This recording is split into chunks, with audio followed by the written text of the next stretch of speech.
ஆன்றவிந்தடங்கிய கொள்கை சான்றோர்களே, முத்தமிழ் பாசறையினுடைய நிர்வாகிகளே, மாணவ செல்வங்களே, அன்புடைய தாய்மார்களே, அருமைமிகு பெரியோர்களே, செய்தியாளர்களே, என் சிறந்தாழ்ந்த வணக்கம்.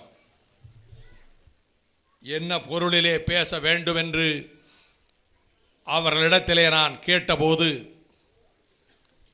நீங்களே ஒரு தலைப்பினை தாருங்கள் என்று என்னிடம் கூறினார்கள். உடனடியாக என் நெஞ்சில் கிளர்ந்த எண்ணம்,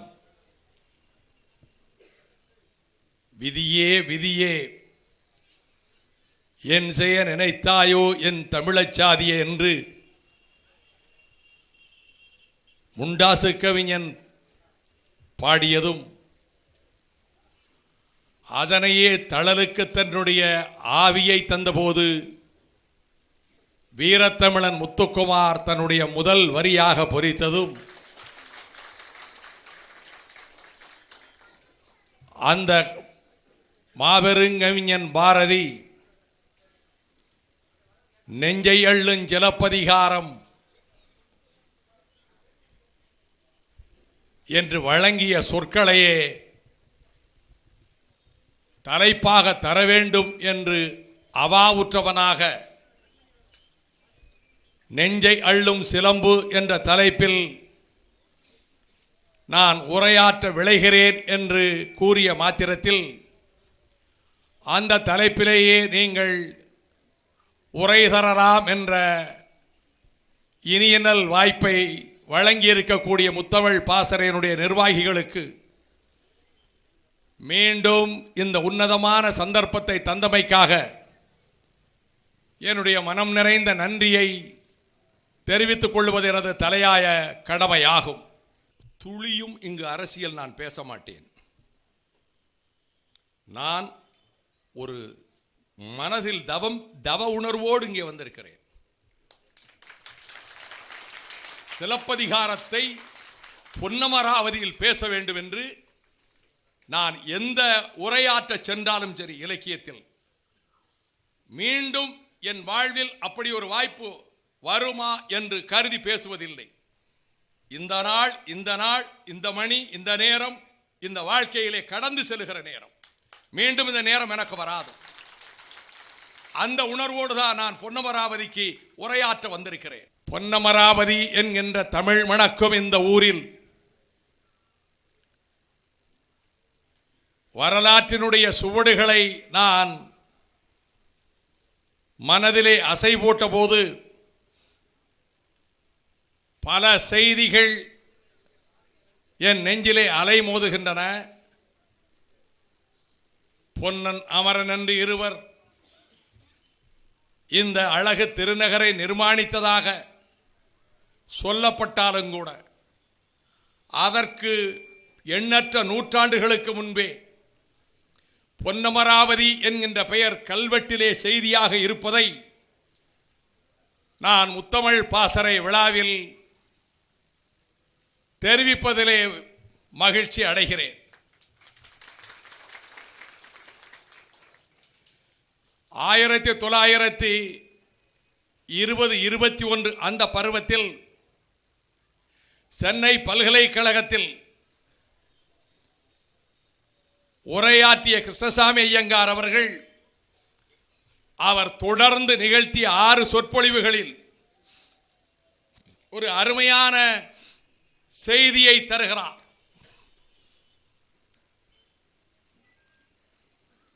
திரைப்படத்திலே இருக்கக்கூடிய ஓரிரு நிகழ்ச்சிகளை அதை ஒரு 5 நிமிடம் 10 நிமிடங்களில் ஒரு குறுங்காட்சியாக அமைத்து நீங்கள் காண இருக்கும் திரைப்படத்தில் இந்த காட்சிகளை பார்க்கலாம். இது உங்கள் நெஞ்சை ஈர்க்கக்கூடிய வகையிலே இந்த காவியம் அமைந்திருக்கிறது என்று மேனாடுகளிலே தயாரிக்கக்கூடிய திரைப்படங்களும் ஏன் 10 கட்டளைகளை, ஆஸ்கர் விருதுகளை ஒரு காலத்தில் பெருமைமிகு விருதுகளாக பெற்று குவித்த திரைப்படங்களின் காட்சிகளும் எப்படி இந்த காட்சியை பார்த்துவிட்டு மீதத்தை முழுவதும் காணுங்கள் என்று கூறுவதைப் போல நான் எடுத்த எடுப்பிலேயே இந்த பொன்னமராவதியை பற்றி குறிப்பிட வேண்டிய காரணத்தினால் புகார் நகரத்தை விட்டு கோவலனும் கண்ணகியும் கங்குல் கணேசுடர் கால் சீயாமுன் கதிரவனினுடைய கிரணங்கள் வான வெளியிலே பாய்வதற்கு முன்னதாகவே, இரவு பொழுது கழிவதற்கு முன்னதாகவே, வைகரை மலர்வதற்குள்ளாகவே அந்த புகழ்மிக்க காவிரி பூம்பட்டினத்தை விட்டு மாசாத்துவான் மகனும் மாநாயகன் மகளும் அவர்கள்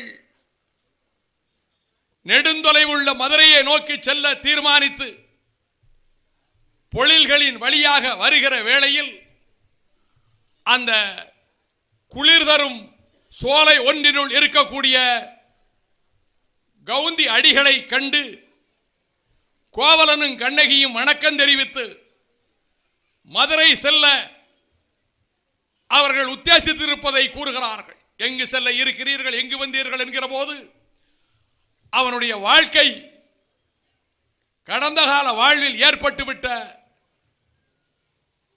நிலைமைகள் எதையும் சுட்டிக்காட்டாமல் நாங்கள் மதுரை மூதூர் செல்ல விரும்புகிறோம் என்று கவுந்தி அடிகளிடத்திலே அவர்கள் கூற, செல்வ செழிப்பான குடும்பத்திலே மாளிகையிலே பிறந்து வளர்ந்த இந்த நன்மக்கள் இன்னும் நெடுந்தொலைவு இருக்கக்கூடிய மதுரை வரை இவர்கள் செல்ல இயலாது என்று கவுந்தி அடிகள் கோவலனிடத்தில் வண்ண சீரடி மண்மகள் அறிந்திலள் என்று பின்னாளிலே அதே கவுந்தி அடிகள் பசுந்தளிர்களில் பட்டு விரிப்புகளிலே நடந்து பழக்கப்பட்ட இந்த கண்ணகி பெருந்தேவியினுடைய அந்த பொற்பாதங்கள் கூறிய கற்களில் அது பட்டு துன்புற நேரிட்டதே என்று பின்னாலே கூறக்கூடிய கவுந்தி அடிகள் நீங்கள் செல்ல இயலாது என்று காவிரி ஆற்றின் வடகரையிலே இருக்கக்கூடிய செழிப்பை எல்லாம் சொல்லி வருகிறார். இளங்கோவடிகள் சேர மன்னனின் இளவனாக பிறந்து இமய வரம்பன் நெடுஞ்சேரலாதனுடைய இளைய மகனாக பிறந்து சேர நாட்டிலே பிறந்து அரச குடும்பத்திலே பிறந்து, ஆனால் சோழ நாட்டினுடைய பெருமையை, பாண்டிய நாட்டினுடைய பெருமையை, சேர நாட்டினுடைய பெருமையை ஒன்றுக்கொன்று விஞ்சி விடாமல் சோழ நாட்டின் வளத்தை, பாண்டிய நாட்டின் வளத்தை, சேர நாட்டின் வளத்தை, அந்த 3 நாடுகளினுடைய இயற்கை செல்வங்களை, பாய்ந்து ஓடி வருகின்ற நதிகளின் பெருமையை எத்தனையோ வரிசையாக சொல்லி வருகின்ற அதே பாங்கிலே இந்த சோழ நாட்டினுடைய வளத்தை, காவிரி ஆற்றங்கரையினுடைய வளத்தை குறிப்பிடுகிற போது மெய்சில் இருக்க வைக்கக்கூடிய அந்த செய்திகள் சொல்லுகிறார். கோவலனே, உன்னுடைய இந்த பத்தினி இந்த வழியாக செல்ல உங்களால் இயலாது என்று கூறுகிற போது அதற்கு காரணம் சொல்லுகிறார். வள்ளி கிழங்குகள் தோண்டப்பட்டிருக்கக்கூடிய வள்ளி கிழங்குகள் தோண்டப்பட்ட குழிகளில் மகிழ மலர்கள் மூடிக்கொண்டிருக்கும். அது போய் குழிகளாக இருக்கும். அதிலே கால்கள் சிக்க நேரிடும், ஆபத்து வரக்கூடும். ஆக நீங்கள் செல்ல இயலாது. அதையும் தாண்டி நீங்கள் செல்ல விரும்புவீர்களானால் பலாக்கனிகள் தொங்குகின்ற அந்த பாதையில் அந்த பலாக்கனிகள் அதனுடைய மேற்பரப்பு முட்கள் நிறைந்ததாக முரட்டுத்தனமாக இருக்குமே, அது உங்கள் முகத்திலே மோதக்கூடும், இந்த நங்கையின் முகத்திலே மோதக்கூடும். ஆக செல்ல வேண்டாம். அதையும் தாண்டி நீங்கள் செல்ல விரும்புவீர்களானால் அந்த பலா கொட்டைகள் ஆங்காங்கு கிடக்கின்ற வேளையிலே காலை இடறச் செய்யக்கூடும். அதுவும் அதற்கப்பால் நீங்கள் மருத நிலத்துக்குள்ளே நுழைவீர்களானால் அந்த சென்னல் வயல்கள் செழித்து கிடக்கக்கூடிய காவிரி ஆற்றங்கரையினுடைய மருத நிலத்திலே நீங்கள் நடப்பீர்களானால் அந்த மருத நிலத்தில் ஒரு வயலிலே தேங்கி இருக்கக்கூடிய தண்ணீரிலே இருக்கக்கூடிய மீன்கள் ஏராளம் அந்த மீன்களில் நீர்நாய் கவ்விய அந்த வேளையிலே அதிலிருந்து விடுவித்துக் கொள்ள வாளை மீன் ஒரு வயலிலிருந்து இன்னொரு வயலுக்கு தாவி சீறி பாயும். அது கண்ணகிக்கு அச்சத்தை ஏற்படுத்திவிடக்கூடும். எனவே செல்லாதீர்கள் என்று காவிரி ஆற்றங்கரையினுடைய அந்த வளத்தை நான் இதை சொல்லுகிற போது என் மனதிலே ஏற்படுகின்ற ஒரு வேதனை, எப்படிப்பட்ட காவிரி பாய்ந்த நாடு. கவுந்தியடிகள் வர்ணிக்கிற போது அதனுடைய இயற்கை வளத்தை எல்லாம் சொல்லுகிறாரே என்று எண்ணுகிறேன். இப்படி வளத்தை குறிப்பிட்டு அவர்கள் திருவரங்கம் வரையிலே சென்று, காவிரியின் வடகரையிலே திருவரங்கம் வரையிலே சென்று, அதற்கப்பால் அவர்கள் மேலும் உறையூரை நெருங்கி அங்கே இருந்தவர்கள் செல்லுகிற வழியில் மாங்காட்டு மறையோன் வருகிறான். மாங்காட்டு மறையோன் வந்து கோவலன் கண்ணகி கவுந்தியடிகளை பார்த்து அவன் பாண்டிய மன்னரின் பெருமையெல்லாம் சொல்லுகிறான். அதன் பிறகு நீங்கள் எந்த வழியிலே மதுரைக்கு போக போகிறீர்கள்? 3 வழிகள் இருக்கின்றன. வலது பக்கமாக செல்லுகிற பாதையிலே போகலாம், இடது பக்கமாக ஒரு பாதை போகிறது, அதிலே போகலாம், 2க்கு நடுவிலே ஒரு பாதை செல்லுகிறது, அதிலே நீங்கள் செல்லலாம் என்று கூறும்போது இடது பக்க பாதையிலே இடது பக்கமாக சென்றால் அங்கே புண்ணிய சரவணம், பவகாரணி, இட்டசித்தி என்ற 3 பொய்கைகள் இருக்கின்றன. அந்த பொய்கைகளிலே நீங்கள் மூழ்கி எழுந்தால், அதிலே நீங்கள் விரும்புகிற இறைவனை தொழுதால், அதிலும் கூட இட்டசித்தியிலே நீராடிவிட்டு பொய்கையிலே நீராடிவிட்டு 5 எழுத்து மந்திரத்தை 8 எழுத்து மந்திரத்தை நீங்கள் உச்சரிப்பீர்களானால் நீங்கள் விரும்பியதெல்லாம் இம்மையிலும் கிடைக்கும், மறுமையிலும் கிடைக்கும் என்று அவன் கூறிட, 5 எழுத்து மந்திரம் நமச்சிவாய, 8 எழுத்து மந்திரம் ஓம் நமோ நாராயண. இதை அருகதேவனுடைய புகழ் பாடிய சமண சமயத்தினராக கருதப்பட்ட இளங்கோடிகள் அத்தனை சமய நம்பிக்கைகளையும் இங்கே குறிப்பிடுகிறார். இந்த காவியத்திலே அத்தனை ஆலயங்களையும் குறிப்பிடுகிறார். திருமால் கோவிலை, முருகன் கோவிலை, முக்கண் முதல்வோன் ஆலயத்தை, பௌத்த விகாரங்களை, சமண பள்ளிகளை இத்தனை விவரிக்கக்கூடிய நேரத்தில் இவர் நீங்கள் இப்படி எந்த பாதையை தேர்ந்தெடுக்க போகிறீர்கள்? இந்த இடது பக்கமாக போனாலும் 3 பொய்கை கரைகள் இருக்கின்றன,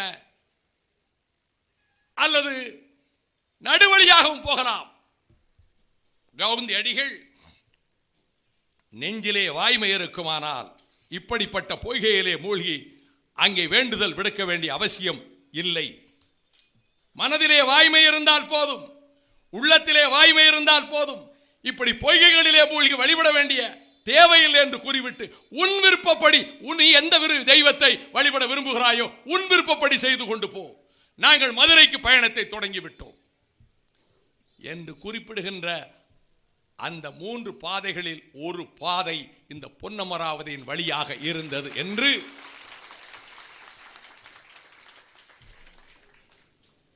என் மீது பற்று கொண்டிருக்கிற சகோதரர்கள், என்ன சிலப்பதிகாரத்தில் நெஞ்சை எள்ளும் சிலம்பில் எடுத்த எடுப்பிலேயே காவிரிப்பூம்பட்டினத்தை கடந்து மதுரை செல்லுகிற இடத்துக்கு கொண்டு வந்து நம்மை நிறுத்துகிறாரே என்று நீங்கள் எண்ணக்கூடும்.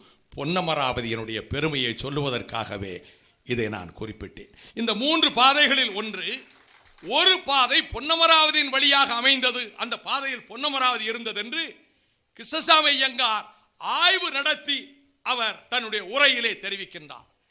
இதனை நீலகண்ட சாஸ்திரியும் உறுதிப்படுத்துகிறார். அது மட்டுமல்ல, இந்த பொன்னமராவதியினுடைய பெருமையை பற்றி எண்ணுகிற போது 12ஆம் நூற்றாண்டில் 2ஆம் பாண்டிய பேரரசு வலுவாக இருந்தது.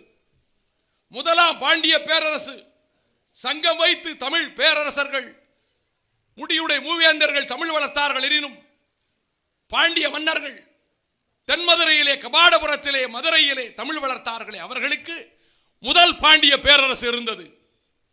அதிலே தலையாலங்கானத்து செருவந்தவனுடைய வீரகாவியம் சொல்லப்படுகிறது. 2ஆம் பாண்டிய பேரரசு 12ஆம் நூற்றாண்டிலே. இந்த காலகட்டத்தில் இந்த பொன்னமராவதி அந்த பாண்டிய பேரரசுக்கு உட்பட்ட ஒரு பாண்டிய மண்டலத்தின் தலைமை இடமாக இருந்தது. 13ஆம் நூற்றாண்டில் அதன் பிறகு 2ஆம் ராஜராஜ சோழன் ஆட்சி காலத்தில் பாண்டிய மன்னர்களில் அரசுரிமை போர் ஏற்பட்ட போது இங்கே ஒரு போர் நிகழ்ந்தது, ஒரு யுத்தம் நிகழ்ந்தது. பாண்டிய மன்னர்களினுடைய அரசுரிமை யுத்தம் அது பொன்னமராவதியிலே நிகழ்ந்தது. இங்கே இருந்த ஒரு அரண்மனை தீக்கிரையாக்கப்பட்டது. அது மட்டுமல்ல, இங்கே 3 அடுக்குகளை கொண்ட ஒரு அரண்மனை இருந்ததாக இலங்கையின் மகாவம்சம் கூறுகிறது. பொன்னமராவதியில் 3 அடுக்குகளை கொண்ட ஒரு அரண்மனை இருந்ததாக இலங்கையின் மகாவம்சம் கூறுகிறது. 17ஆம் நூற்றாண்டில் கிழவன் சேதுபதி புதுக்கோட்டை தொண்டைமானுக்கு திருமயம் பகுதியை வழங்கிய போது இந்த பொன்னமராவதி புதுக்கோட்டை மன்னரினுடைய ஆளுகைக்கு உட்பட்டதாக ஆயிற்று. அப்பொன்னமராவதியில் முத்தமிழ் பாசறையில் முத்தமிழ் விழா எடுக்கக்கூடிய சகோதரர்கள் தமிழுக்கு பெருமை சேர்க்கிற காரணத்தால் நான் நெஞ்சை எள்ளும் சிலம்பு என்று தலைப்பினை தந்தேன். இயல் உண்டு, இசை உண்டு, நாடகம் உண்டு, 3 தமிழின் பெருமை உண்டு. இதற்கு நிகரான ஒரு காவியம் உலகில் எந்த மொழியிலும் கிடையாது. அதனால் தான் சொன்னான் பாரதி, யாமறிந்த மொழிகளிலே என்றான், யாமறிந்த புலவரிலே என்றான். நான் நிறைய கற்றவன் அல்ல, சிறிது கற்றவன். கற்றது கை மண்ணளவு. நான் கை மண்ணளவு கற்றவன். நான் கை மண்ணளவு கற்றதில் நான் உலக இலக்கியங்களை, காவியங்களை, வீரகாவியங்களை, இதிகாசங்களை நான் விரும்பி படித்ததில் உலகில் எந்த மொழியிலும் சிலப்பதிகாரத்துக்கு நிகரான ஒரு காவியம் கிடையாது. மன்னர்களையும் மணிமுடி தரித்த வேந்தர்களையும் ஏன் வழிபடும் கடவுள்களை பற்றியும் இதிகாசங்கள், காவியங்கள் எழுந்து கொண்டிருக்கின்ற வேளையில் 2ஆம் நூற்றாண்டிலே ஒரு வணிக குடும்பத்திலே ஏற்பட்ட வாழ்க்கை சிக்கலை மையமாக வைத்து கணவன் மனைவி, கலையில் நாட்டம் கொண்ட அந்த கணவன் இன்னொரு மங்கையின் நடன கலையிலே மனம் பறி கொடுத்தவராக சென்று அந்த வாழ்க்கையிலே வீசிய புயல் அவர்கள் பிறந்த ஊரை விட்டு பொதியில் ஆயினும் இமயமாயினும் 17 அறியா பழங்குடி கிளிய புகாரே ஆயினும் அப்படிப்பட்ட புகார் நகரத்தை விட்டு மதுரை நகர் வரையிலே செல்ல நேர்ந்ததே. அப்படிப்பட்ட இப்படிப்பட்ட சூழலுக்கு ஆளாகக்கூடிய ஒரு குடும்பத்தை பற்றி, கோவலன் கண்ணகி வாழ்க்கையை பற்றி, சாதாரண குடிமக்களை பற்றிய காப்பியம். அதனால் தான் இது முத்தமிழ் காப்பியம் என்றனர், புதுமை காப்பியம் என்றனர், பொதுமை காப்பியம் என்றனர், புரட்சி காப்பியம் என்றனர், பத்திரி தெய்வத்தினுடைய பெருமை சுருகிற காப்பியம் என்றனர். அடுக்கிக் கொண்டே போகலாம். அப்படிப்பட்ட தமிழுக்கு, முத்தமிழுக்கு பெருமை செய்த 50 காப்பியங்களில் ஒன்றான சிலப்பதிகாரம், மணிமேகலை, குண்டலகேசி, வளையாபதி, சீவக சிந்தாமணி 50 காப்பியங்களில் ஒன்றான இந்த காவியத்தை அரசியல் பிழைத்தோருக்கு அறம் கூற்றாவதும், உரைசால் பத்திரிக்கு உயர்ந்தோர் ஏத்தலும், ஊழ்வினை உறுத்து வந்து ஊட்டும் என்பதும், உரையிட பாட்டுடை செயல் என்று சொன்னார்களே, அதை போல நாட்டுதும் யாமோர் பாட்டுடை செய்யுள் என்று இளங்கோ வடிகள் அவர் தந்திருக்கக்கூடிய சிலப்பதிகாரத்தினுடைய பதிகத்தில் இந்த வாசகங்கள் காணப்படுகின்றன. மங்கள வாழ்த்து பாடல் தொடங்குகிறது. திங்களை போற்றுதும் திங்களை போற்றுதும். இந்த காப்பியத்திலே ஒவ்வொரு கட்டத்திலும் திங்களை முன்னிறுத்துகிறார். திங்களை போற்றுதும், ஞாயிறு போற்றுதும், மாமலை போற்றுதும். என்னுடைய அன்புக்குரியவர்களே, அந்நாட்களில் மன்னர்களை பெருமைப்படுத்தி பாடுவது வழக்கம். ஆகவே மன்னனுடைய பெருமையை, சோழ வேந்தனுடைய பெருமையை, அந்த காவிரி ஆற்றங்கரையிலே வாழக்கூடிய மக்களின் அரசனான சோழவேந்தன் பெருமையை சொல்லுகின்ற வகையில் திங்களையும் ஞாயிற்றையும் சுட்டிக்காட்டியவர்களாக, மாமலையை சுட்டிக்காட்டியவனாக பூம்புகார் போற்றுதும் பூம்புகார் போற்றுதும் என்று கூறுகிறார். இதில் ஒரு அரிய கருத்து அடங்கி இருக்கிறது. இந்த காவியத்தின் நாயகி கண்ணகி. காப்பியத்துக்கு கண்ணகி காப்பியம் என்று பெயர் சூட்டவில்லை, சாத்தனார் மணிமேகலை என்று சூட்டியதை போல இந்த காவியத்துக்கு வேறு எந்த பெயரையும் சூட்டவில்லை. அந்த காவியத்திலே மிக முக்கியமான பங்கு வகிக்கின்ற பொருளாக இருக்கக்கூடிய சிலம்பை முன்வைத்து சிலப்பு அதிகாரம் என்று கூறுகிறார். ஷேக்ஸ்பியருடைய துன்பியல் நாடகங்களில் மிகவும் மனதை ஆக்கிரமிக்கக்கூடிய நாடகங்களில் ஒன்றாகிய ஒத்தல்லோ நாடகத்தில் கைக்குட்டை தான் அந்த நாடகத்தினுடைய துன்பியல் நிகழ்வுக்கு காரணமாக அமைகின்றது. ஆனால் அந்த பெயரை சூட்டவில்லை ஷேக்ஸ்பியர். சாகுந்தரம் காவியத்தில் கணையாளிதான் முக்கிய பங்கு வகிக்கின்றது. காளிதாசன் கணையாளியின் பெயரை சூட்டவில்லை. ஆனால் இளங்கோடிகள் சிலம்பு, அதையே முன்னிறுத்தி சிலப்பதிகாரம் என்று பெயர் சூட்டுகின்றார். இந்த சிலப்பதிகாரத்தில் இந்த சிலம்பினுடைய பங்கு திருமண வேளையிலே கண்ணகிக்கும் கோவலனுக்கும் திருமணம் நடக்கிறது. வருகிற நிதி எவ்வளவாக இருந்தாலும் வாரி வழங்கக்கூடிய வல்லன்மை கொண்டிருக்கக்கூடிய மாசாத்துவான் மகன், பெருநிதி கிழவன். அவனது மகன் ஈரட்டு வயதினில் மண் தேய்த்த புகழினான். நாடுகள் பலவற்றுக்கு சென்றவன், தேயங்கள் பலவற்றுக்கு சென்றவன், மண் தேய்த்த புகழினான். அவனே கோவலன்.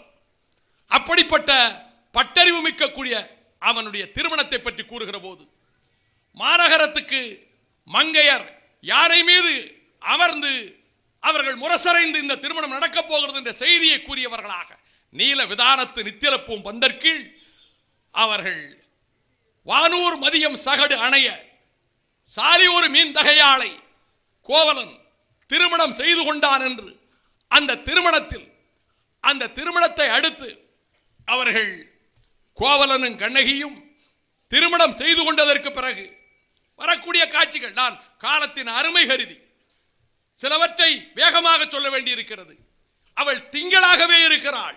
இங்கே தமிழறிஞர்கள் வந்திருக்கிறார்கள், தமிழ் பெரும் புலவர்கள் வந்திருக்கிறார்கள்.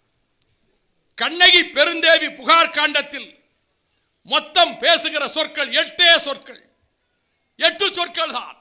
அவள் பேசாமடந்தை தான், அவள் பேசவில்லை. எப்பொழுது பேசுகிறாள்? உன் கணவனை பிரிந்து நீ வாடுகிறாயே, உன் கணவன் உன்னை பிரிந்து போய்விட்டானே, மாதவியை நாடி சென்று விட்டானே, உன் கண்ணீரை எண்ணி நான் கலங்குகிறேன் என்று அவளது தோழி தேவந்தி அவளது கணவன் பிரிந்து சென்ற காரணத்தினால் அவள் எப்படி துறைகளிலே மூழ்கி ஆலயத்துக்கு சென்று, அதிலும் காமவேல் சாலை ஆலயத்துக்கு சென்று வழிபட்டு வருகிறாளோ அவள் சொல்லுகிறாள் கண்ணகியிடத்தில், உன் கணவனை நீ திரும்ப பெற வேண்டுமா? வழி இருக்கிறது. காவிரி கடலோடு கலக்கின்ற இடத்தில் சோமகுண்டம் சூரியகுண்டம் என்ற 2 துறைகள் பொய்கைகள் இருக்கின்றன. அந்த துறைகளிலே மூழ்கி பக்கத்தில் இருக்கிற மன்மதன் கோவிலில் வழிபட்டால் பிரிந்து சென்றுகின்ற கணவன் உன்னிடம் வருவான். நீ மறுமையிலும் பெருமை பெறுவாய், அங்கே மேலுலகிலும் பெருமை பெறுவாய் என்று அழைக்கிறாள். உன் கணவனை பிரிந்து நீ தவிக்கிறாயே, உன் உள்ளம் தவிக்கிறதே, செல்லலாம், காவிரி கடலோடு கலக்கிற இடத்துக்கு போவோம், சோமகுண்டம் சூரியகுண்டத்திலே துறையிலே மூழ்கி எழலாம், அங்கே நீ வழிபாடு செய்யலாம், உன் கணவன் திரும்பி வருவான் என்ற போது கண்ணகி கூறுகிறதாக இளங்கோ தெரிவிக்கிறார், பீடு அன்று, அது எனக்கு பெருமை தராது. மாநாயகன் மகள் கூறுகிறாள், அது பீடு அன்று. இந்த 2 சொற்கள். அடுத்து கானல்வரி பாட்டிலே அங்கே இருந்து தவறாக மாதவியின்பால் ஐயுற்றவனாக தேரான் தெளிவும் தெளிந்தான்கண் அல்லுறவும் ஐயுறவும் தீரா இடும்பை தரும் என்றார் வள்ளுவ பெருந்தகை. அந்த வள்ளுவருக்கு பெருமை சேர்க்கின்ற முத்தாழ்வில் பாசறை. தெளிந்ததற்கு பிறகு ஐயுறவு வரக்கூடாது. தேரான் தெளிவு, அது மதுரை காண்டத்திலே நீங்கள் பார்க்கலாம், பாண்டியன் அரச சபையிலே பார்க்கலாம். தெளிந்தான்கண் ஐயுறவு நீங்கள் காவிரி பூம்பட்டினத்து நெய்தலங் காணலிலே காணலாம், இந்திர விளவிலே பார்க்கலாம். அவள் கானவரி பாடல் கேட்டு கோபத்தோடு அவள் மனதுக்குள்ளே வேதனையோடு திரும்பி வந்து குளம்தரு வான்பொருள் குன்றம் தொலைத்த இளம்பாடு நாணுத்தரும் எனக்கு. எல்லா பொருளும் போய்விட்டது. வறுமை என்னை வாட்டுகிறது. எனக்கு வெட்கம், நாணம். இந்த இளம்பாடு, இந்த வறுமை, இல்லாமை எனக்கு வெட்கத்தை தருகிறது என்ற போது கண்ணகி இந்த சிலம்பை கொண்டு மதுரைக்கு போகலாம் என்று அவன் உள்ளத்தில் எண்ணத்தை ஏற்படுத்துவதற்காக அவள் சொல்லவில்லை. எல்லாம் இழந்து விட்டோம், பொருளெல்லாம் போய்விட்டது என்று ஏன் கவலைப்படுகிறீர்கள்? எல்லாம் போய்விட்டது என்று ஏன் கவலைப்படுகிறீர்கள்? என் காற்சிலம்பு இருக்கிறது, இதை எடுத்துக்கொள்ளுங்கள். சிலம்பு உள கொண், மூன்றே சொற்கள். பீடு அன்று என்று 2 சொற்களை முதலிலே சொன்ன கண்ணகி, சிலம்பு உள கொண் அடுத்த 3 சொற்களை சொல்லுகிற கண்ணகி, அதன் பிறகு அந்த அனல் பாயும் காடுகள் வழியாக மதுரையை நோக்கி செல்ல போற போது களைப்பு மேலிட்டு வியர்க்க விறுவிரிக்க அவள் மேனி வாடிய நிலையில் மதுரை மூதூர் யாது என்று கேட்கிறாள். இவ்வளவுதான் புகார் காண்டத்தில். 8 வார்த்தைகள் கண்ணகி பேசியது, 8 வார்த்தைகள். மதுரை மூதூர் யாது என்றவுடன் கோவலன் ஆரங்காயுதம், ஆரங்காதம், 6 காதம்னு எடுத்துக்கலாம், 5 காதம்னு எடுத்துக்கலாம், 30 காதம்னு எடுத்துக்கலாம். ஆரங்காதம். திங்களாக இருக்கிறாள், நிலவின் தன்மையாக இருக்கிறாள் கண்ணகி. அதனால் தான் திங்களை போற்றுதும் திங்களை போற்றுதும் என்று இளங்கோ கூறுகிறார். அடுத்து மதுரையிலே இவ்வளவு அமைதியாக பேசாமல் இருந்த, சொற்களை உதிர்க்காமல் இருந்த கண்ணகி மதுரையில் கோவலன் ஒரு சிலம்பை எடுத்துக்கொண்டு போகிறேன், ஒரு சிலம்பை கொண்டு போய் மாறி வருவன், இந்த அழகிய வேலைப்பாடுகளும் வைரங்களும் மணிகளும் மாணிக்கங்களும் பதிக்கப்பட்டு சித்திர வேலைப்பாடுகள் நிறைந்த கண்ணகியின் காற்சிலம்புகளில் ஒரு சிலம்பை எடுத்துச் செல்கிறேன் என்று அவன் கூறி சென்றவன் திரும்பவில்லை. அதற்கு பிறகு கள்வன் என்று கொல்லப்பட்டான் என்ற செய்தியை குறவை கூத்து நடந்து முடிகிற வேளையில் அந்த ஆயர்பாடியில், அந்த ஆயர்பாடி மக்கள் இருக்கிற இடத்தில்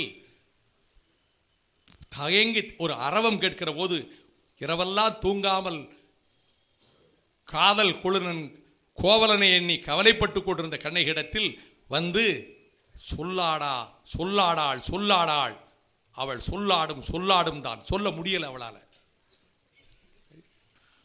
அந்த செய்தி கேட்டபோது அங்கே இருக்கக்கூடிய ஆயர்வாடி மக்கள் எல்லாரும் அங்கே இருக்கிறாங்க. அவர்கள் மனதிலே ஒருவேளை கள்வன் மனைவியா இவள் எண்ணி இருக்கலாம். இளங்கோ எழுதல, நான் சொல்றேன். இவள் கள்வன் மனைவியோ, இவள் கணவன் கள்வன் என்று குற்றஞ்சாட்டப்பட்டு சிலம்பு ஒன்றை, அரசியின் சிலம்பை திருடியதாக கொலை செய்யப்பட்டு விட்டாரே என்ற செய்தி பரவியதால் யாரும் இவளிடம் ஓடி வந்து ஆறுதல் கூறவில்லை. கண்ணகியினுடைய துயரத்தை தணிக்க யாரும் ஓடி வரவில்லை.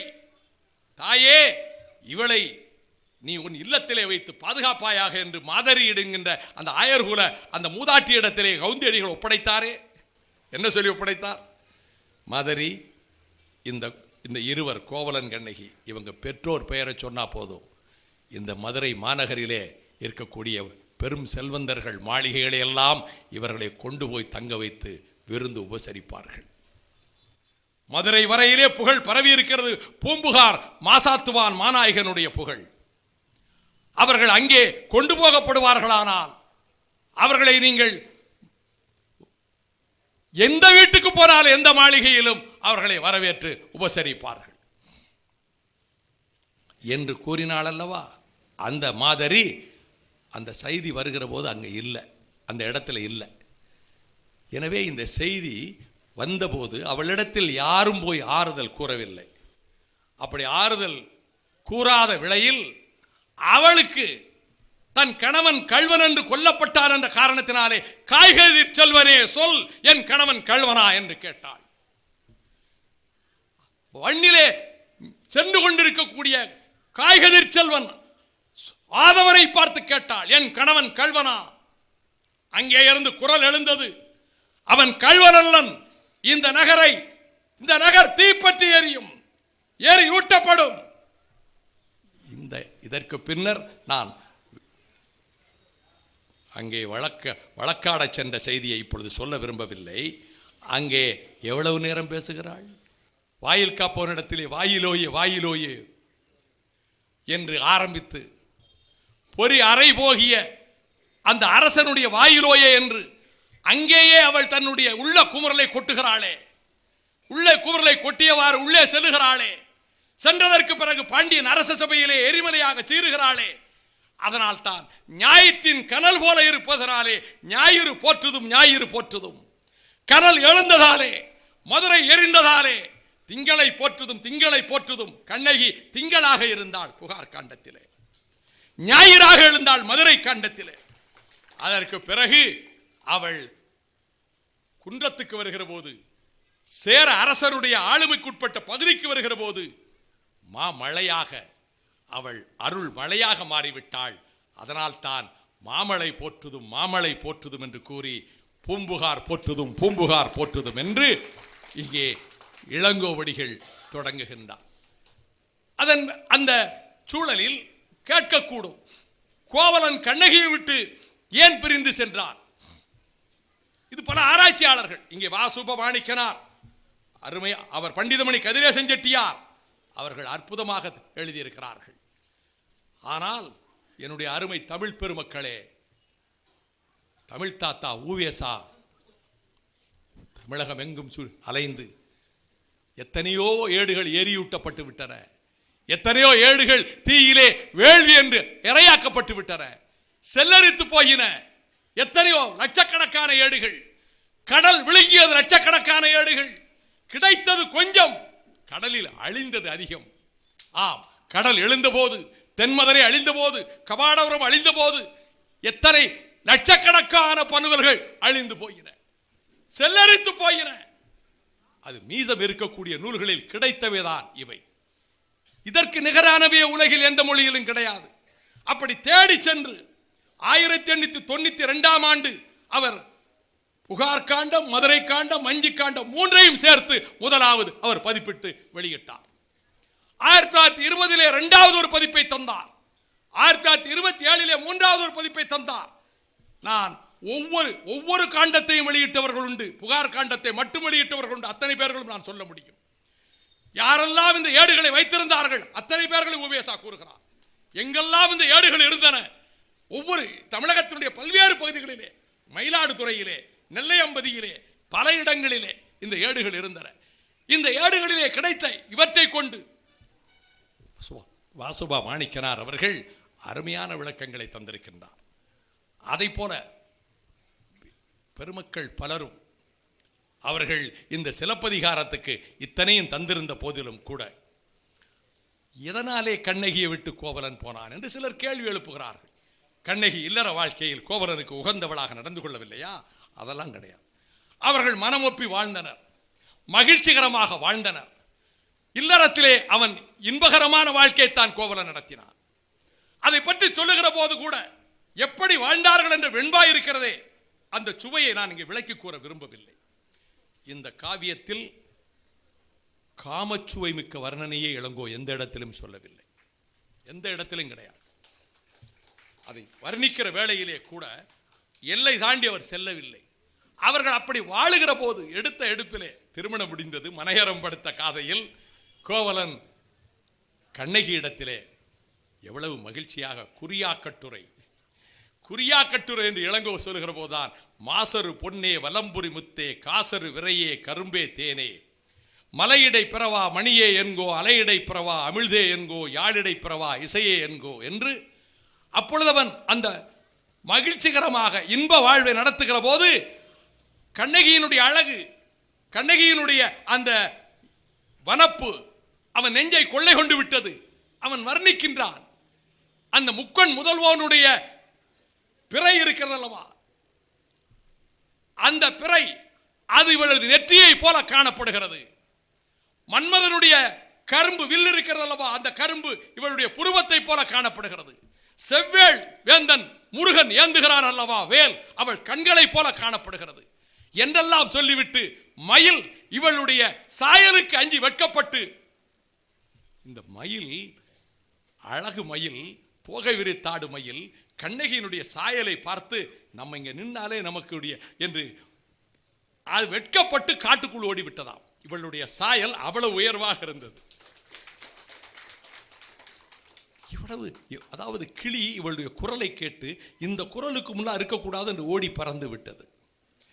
இப்படி சிறப்புகளை கொண்டிருக்கக்கூடியவள் என்றெல்லாம் பாராட்டி அவர்கள் மகிழ்ச்சிகரமாகத்தான் வாழ்ந்தார்கள். அவள் உள்ளத்துக்குள்ளே இருக்கக்கூடிய அந்த அரிய குணங்கள், பண்புணர்கள் அனைத்தையும் அப்பொழுது அவன் உணரவில்லை அந்த இளமை காலத்திலே, அந்த வாழ்க்கையிலே.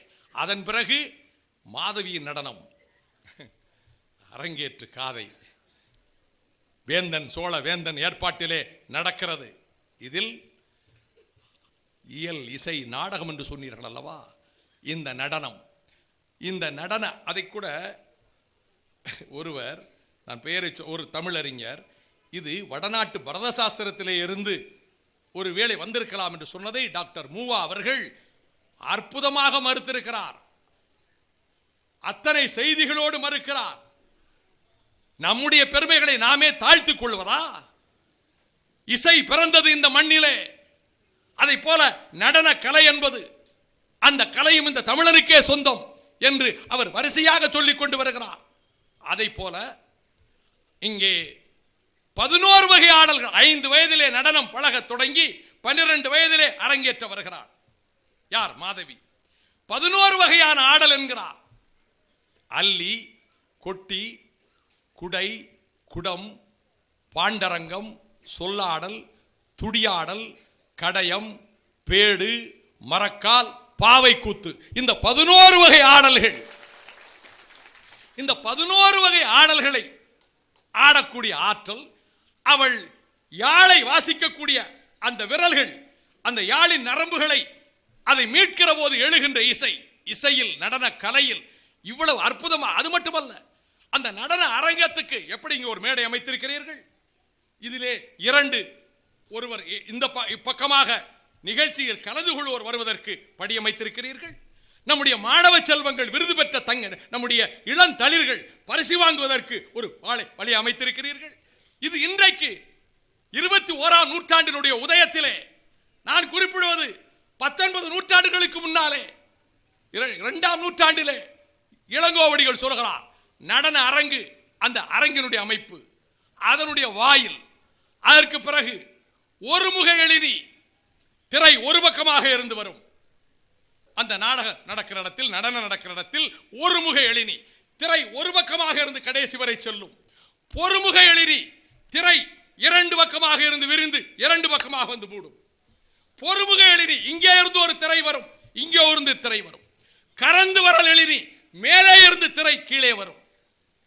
இந்த 3 விதமான எழினிகள், திரைகள் இருந்ததாக சொல்லுகிறார். அதன் பிறகு அங்கே விளக்குகள் எப்படி ஏற்றப்படும், நடன அரங்கு எவ்வளவு அகலம் இருக்க வேண்டும், எவ்வளவு நீளம் இருக்க வேண்டும், எவ்வளவு உயரம் இருக்க வேண்டும், எல்லாவற்றுக்கும் கணக்கு இருக்கிறது.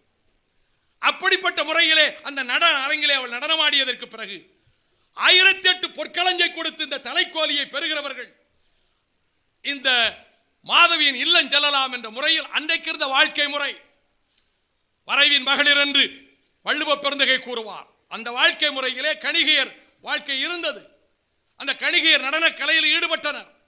அந்த வகையில் கோவலன் மாதவியின் இல்லத்துக்கு இந்த நடனத்திலே மனதை பறிகொடுத்தவனாக அந்த 1008 பொற்களஞ்சை கொடுத்து இவள் வாங்க வேண்டும் என்பதற்காகவே, கூனி என்றால் அவள் வயது முதிர்ந்தவள் என்று கருத்தம் கொண்டு கொள்ள வேண்டாம். நீங்க இங்கே வால்மீகியின் ராமாயணத்தையோ அந்த ராமாயணத்தை எது கொண்டு நாம் இணைத்துக் கொண்டு பார்க்க வேண்டியதில்லை. அவள் கோவலன் வர வேண்டும் என்பதற்காகவே அவள் அந்த விற்பனையை செய்வதாக இளங்கோ குறிப்பிடுகிறார். மாதவியின் இல்லம் செல்கிறான். இங்கே 2ஐயும், அதாவது ஒரு காட்சி மகிழ்ச்சி, ஒரு காட்சி துயரம், ஆனந்த வெள்ளம், துயரக்கடல், இந்த 2ஐயும் காட்டுகிற போது மாதவி எப்படி இருக்கிறாள் என்று சொல்கிற போது, இல்வளர் முல்லையோடு மல்லிகை அவிழ்ந்த பல்பூஞ்சேட்கை பள்ளியுள் நிலவு பயன்கொள்ளும் நெடுநிலா முற்றத்தில் கலவியும் புலவியும் அழித்து ஆங்கு கோவலனோடு மாதவி மகிழ்ச்சியாக இருக்கிறார். வீட்டிலே வளர்கிற முல்லைப்பூ இல் வளர் முல்லையோடு, வீட்டிலே வளர்கிற மல்லிகை செடியிலே பூக்கின்ற மல்லிகை பூ, இந்த முல்லைப்பூ மல்லிகை பூவோடு எண்ணற்ற பூக்களை எல்லாம் கொண்டு வந்து விரித்திருக்கக்கூடிய அந்த அமளியிலே, அந்த அந்த மகிழ்ச்சிகரமான அந்த கட்டிலே கலவியும் புலவியும் அளித்தாங்கு மகிழ்ச்சியாக இருக்கிறாள். ஆகையினாலே மாதவி இவ்வளவு மகிழ்ச்சியாக இருக்கிறாள். ஆனால் அங்கே கண்ணகி கவலையோடு இருக்கிறாள். அவள் கண்கள் வேதனைப்பட்டு அந்த கண்கள் அவர்கள் கருங்கண்களாக இருக்கின்றன. இவள் இந்த மகிழ்ச்சி இருப்பதனாலே சிவந்த கண்களாகிவிட்டன. அப்படிப்பட்ட நிலையில் அவர் சொல்லுகிறாள், கண்ணகி எப்படி இருக்கிறாள், மாதவி எப்படி இருக்கிறாள். இங்கேதான் சிலம்பு வருகிறது. திருமணத்தின் போது சிலம்பை சொல்லவில்லை. இளங்கோ, மறுவில் மங்கள அணி தவிர்த்து பிற அணி அணியாள் என்று பின்னால் சொன்னா கூட அங்கே பிற அணியும் அணிந்திருந்தாள். நிறைய அணிகள், கல்யாணத்தன்னைக்கு நிறைய அணிகள் அணிந்திருக்கிறாள். சிலம்பு என்ற சொல்லை அங்கே இளங்கோ பயன்படுத்தவில்லை. மாதவி சிலம்பு அணிந்திருக்கிறார், நூபுரம் என்று சொல்லுகிறார், சிலம்புன்னு சொல்லல. மாதவி அணிந்திருப்பதை நூபுரம் என்று சொல்லுகிறார். இங்கே சிலம்பு என்ற சொல் இங்கே வருகிறது. கல்யாணத்திறப்ப சிலம்புன்னு சொல்லல. இப்பொழுது அஞ்சஞ்சீரடி அணி சிலம்பொழிய, அவள் சீரடிகளிலே சிலம்பு இல்லை. அஞ்சஞ்சீரடி அணி சிலம்பொழிய, மெந்துகில் அல்குல் மேகலை நீங்க, இடையிலே மேகலாபரணம் இல்லை. கொங்கை முன்னில் குங்குமம் எழுதாள், மார்பிலே குங்குமச்சேற்றினை பூசிக்கொள்ளவில்லை என்று குறிப்பிட்டு விட்டு தவள வாழ்முகம் சிறு வியர்ப்பு எரிய, அவள் எப்படியெல்லாம் இருக்கிறாள் என்று கூறி வருகிற போது,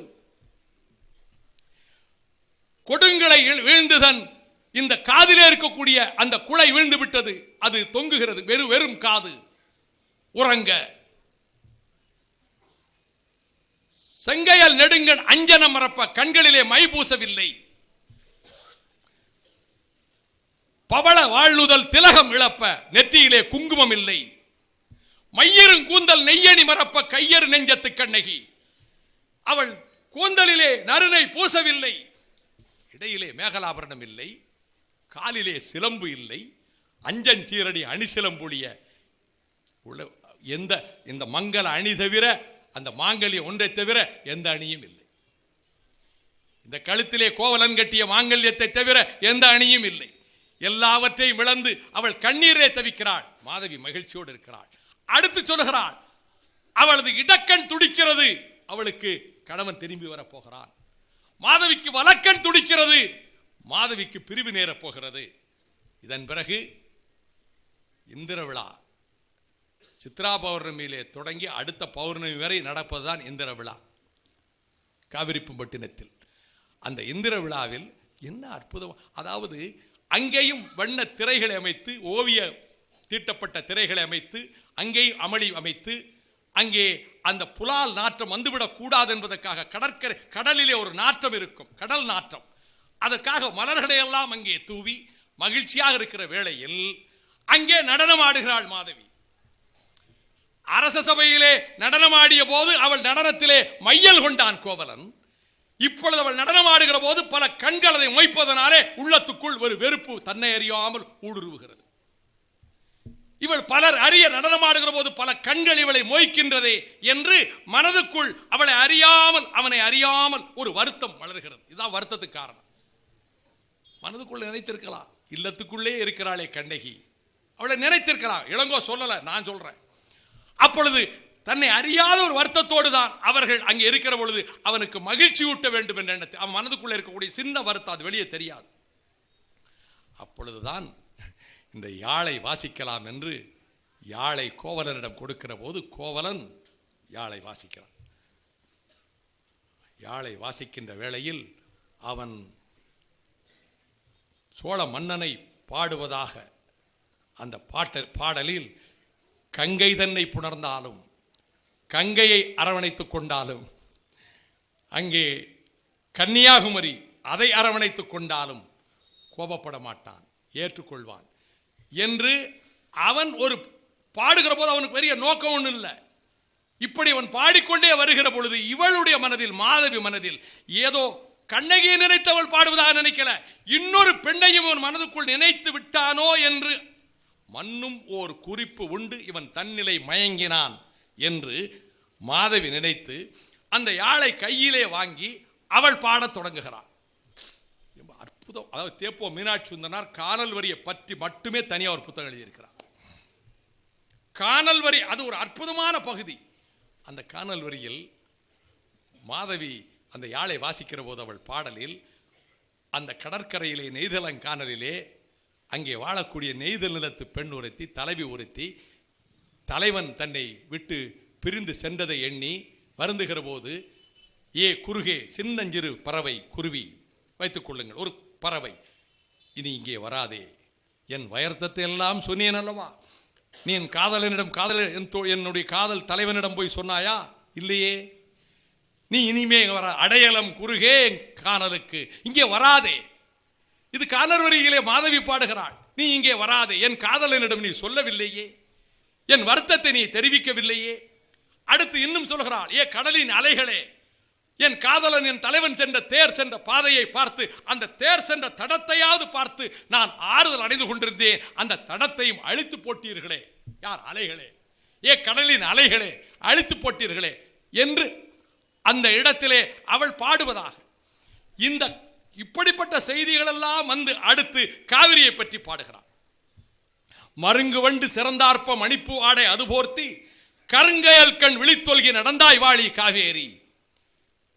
கருங்கையல் கண் விழித்தொல்கி நடந்ததெல்லாம் நின் கணவன் திருந்து செங்கோல் விளையாமை, அதனால் தான் இப்படி செல்லுகிறாய்.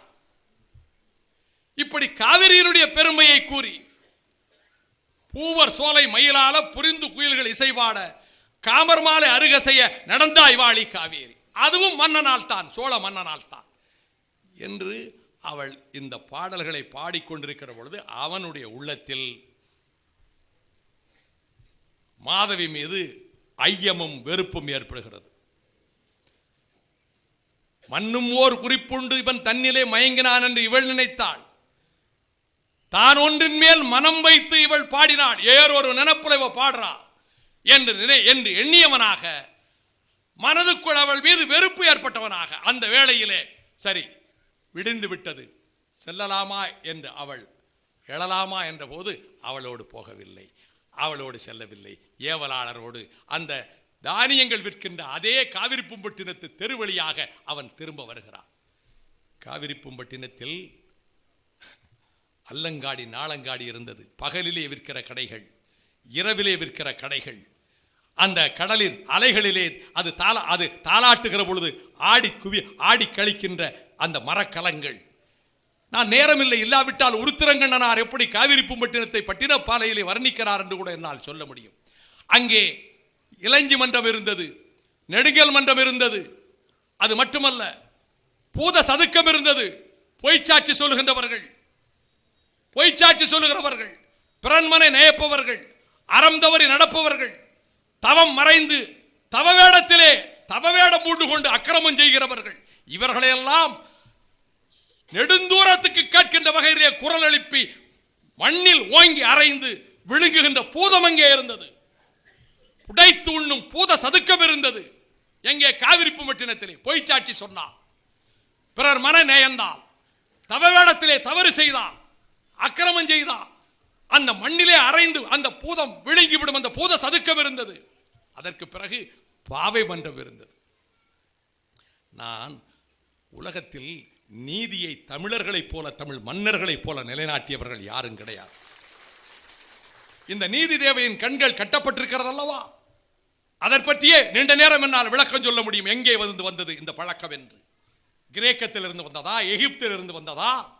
இந்த நீதி தேவதையினுடைய கண்களை கட்டுகிற வழக்கம் நான் இளங்கோவடிகள் இந்த பாவை மன்றத்திலே சொல்கிறார்.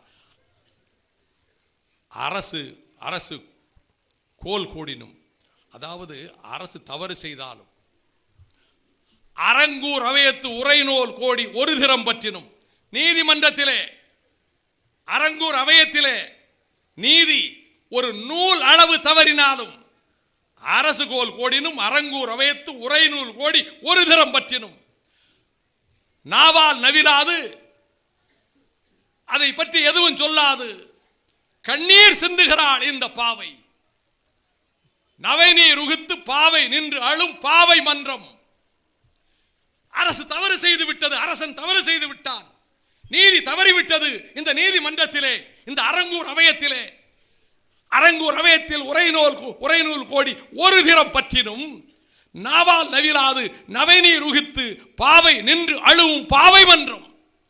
உலகில் எங்கே அடா இருந்தது தமிழா இப்படிப்பட்ட நீதி? அந்த பாவை மன்றத்திலே இருக்கக்கூடிய பாவை அழுமாம். நீதி தவறி நீதிக்கு இழுக்கு நேர்ந்து விட்டதே, அரங்கூர் அவையத்திலேயே தவறு நேர்ந்து விட்டது, நீதிமன்றத்திலேயே தவறு நேர்ந்து விட்டது. அதனால் தான் மகனை தேர்காலிலே இடத் துணிந்தான் ஒரு மன்னவன் என்று சோழ நாட்டு சரித்திரம் சொல்லுகிறது. பாண்டியன் அவைக்களத்துக்கு பின்னாலே செல்லுவோம். இது புகார் காண்டத்திலே காவிரிப்பூம்பட்டினத்திலே இருக்கக்கூடிய சிறப்புகள். அதன் பிறகு வந்து விட்டார்கள். வந்ததற்கு பிறகு மதுரையை நெருங்குகிறார்கள். கோவலன் தவறுடையவனா? கிடையாது. நான் சிலப்பதிகாரத்தின் சிறப்பை இந்த தாயகமாம் தமிழகத்துக்கு கொண்டு போய் சேர்த்தவர் சிலம்பு செல்வர் மாப்போசி அவர்கள். அவருக்கு நிகராக சிலம்புக்கு சிறப்பு செய்தவர்கள் யாருமே கிடையாது. அவர் தமிழரசு கழக மாநாட்டில் ஒரு நாள் மாநாடு சிலப்பதிகார மாநாடாக 52 நடத்தினார், 56 நடத்தினார். ஒவ்வொரு மாநாட்டிலும் ஒரு நாள் சிலப்பதிகார மாநாடு நடத்தினார். சிலப்பதிகாரத்தின் பெருமையை தமிழன் அறிய செய்தவர் சிலம்பு செல்வர் மாப்போ சிவஞானம் அவர்கள். நான் மாநில கல்லூரியிலே தமிழ் மன்ற தலைவராக இருந்தேன். நான் மாப்போ சிலம்பு செல்வர் இல்லத்துக்கு சென்று, நான் தமிழ் மன்றத்தின் தலைவர், நீங்கள் ஒரு பட்டிமன்றத்துக்கு நடுவராக இருந்து நடத்தி கொடுக்க வேண்டும் என்று கேட்டேன். அவர் சிரித்துக்கொண்டே சொன்னார், நான் இதுவரை எந்த பட்டிமன்றத்துக்கும் நடுவராக இருந்ததில்லை தம்பி, நீ என்னை நடுவராக இருக்க சொல்கிறாய் என்று கேட்டார். அதனால் தான் இதுவரை நீங்கள் செய்யாத ஒரு அரிய செயலை செய்வதற்கு எனக்கு ஒரு வாய்ப்பு தர வேண்டும் என்றுதான் உங்களிடம் நீங்கள் நடுவராக இருங்கள் என்று கேட்கிறேன் என்று. என்ன நினைத்தாரோ, சரி உன்னை நான் மறுக்க முடியவில்லை, வருகிறேன். ஐயா தலைப்பை நீங்களே கொடுங்க, தலைப்பு நீங்களே கொடுங்க. உடனே சொன்னார் சிலம்பு செல்வர், கோவலன் குறை உடையவனா நிறை உடையவனா, இதுதான் தலைப்பு. நான் வரவேற்புரை ஆற்றினேன். நான் தமிழ் மன்றத்தின் தலைவர் என்ற முறையிலே வரவேற்புரை ஆற்றினேன். மாப்போசி அவர்கள் நடுவராக இருந்து அந்த பட்டிமன்றத்தை பாங்குடன் நடத்தினார்கள். என்ன அற்புதமான உரை! புகார் காண்டத்திலே குறையுடையவனாக இருந்த கோவலன் மதுரை காண்டத்திலே குறை நீங்கி நிறை உடையவனா ஆனான் என்பதற்கு அவர் தந்த விளக்கங்கள். இதே விளக்கத்தை இங்கே நீங்கள் பார்க்கலாம். ஏனெனில் கோவலன் குலையுண்ட போது அவன் தவறு செய்தவன் தானே, மனைவியை விட்டுவிட்டு மாதவியின்பால் சென்றவன் தானே. அவனுக்கு இந்த தண்டனை சரிதானே என்ற எண்ணம் எவருக்கும் ஏற்பட்டுவிடக் கூடாது என்பதற்காக இளங்கோவடிகள் ஒரு காப்பியத்தை அமைக்கிற போது அந்த துன்பியல் நிகழ்ச்சிக்கு முன்னதாக நம் மனதை எப்படி தயார்படுத்துகிறார் பாருங்கள். கோவலன் தவறுடையவன் அல்ல என்பதற்காக அவர் காட்டக்கூடிய பாதை, அவன் பெண்களின்பால் தன் மனதை மையலுக்காக செலுத்துகிறவன் அல்ல. மாதவியின் நடனத்திலே மனம் பறி கொடுத்து அவளோடு வாழ்க்கை நடத்தினானே தவிர, ஏன் அவள் வயிற்றிலே பிறந்த மணிமேகலைக்கு பெயர் சூட்டுகிற போது தன் குலதெய்வத்தின் பெயரைத்தான் கூட்டினான். மாதவியின் வயிற்றிலே பிறந்த பெண் குழந்தைக்கு பெயர் சூட்டுகிற விழா நடக்கிறது. பொன்னை வாரி வழங்குகிறான் கோவலன். என்ன பெயர் இடுவது என்கிற போது அவனது குலதெய்வமாகிய மணிமேகலை என்ற பெயரை மாதவியின் வயிற்றிலே பிறந்த அந்த குழந்தைக்கு பெயர் சூட்டினான்.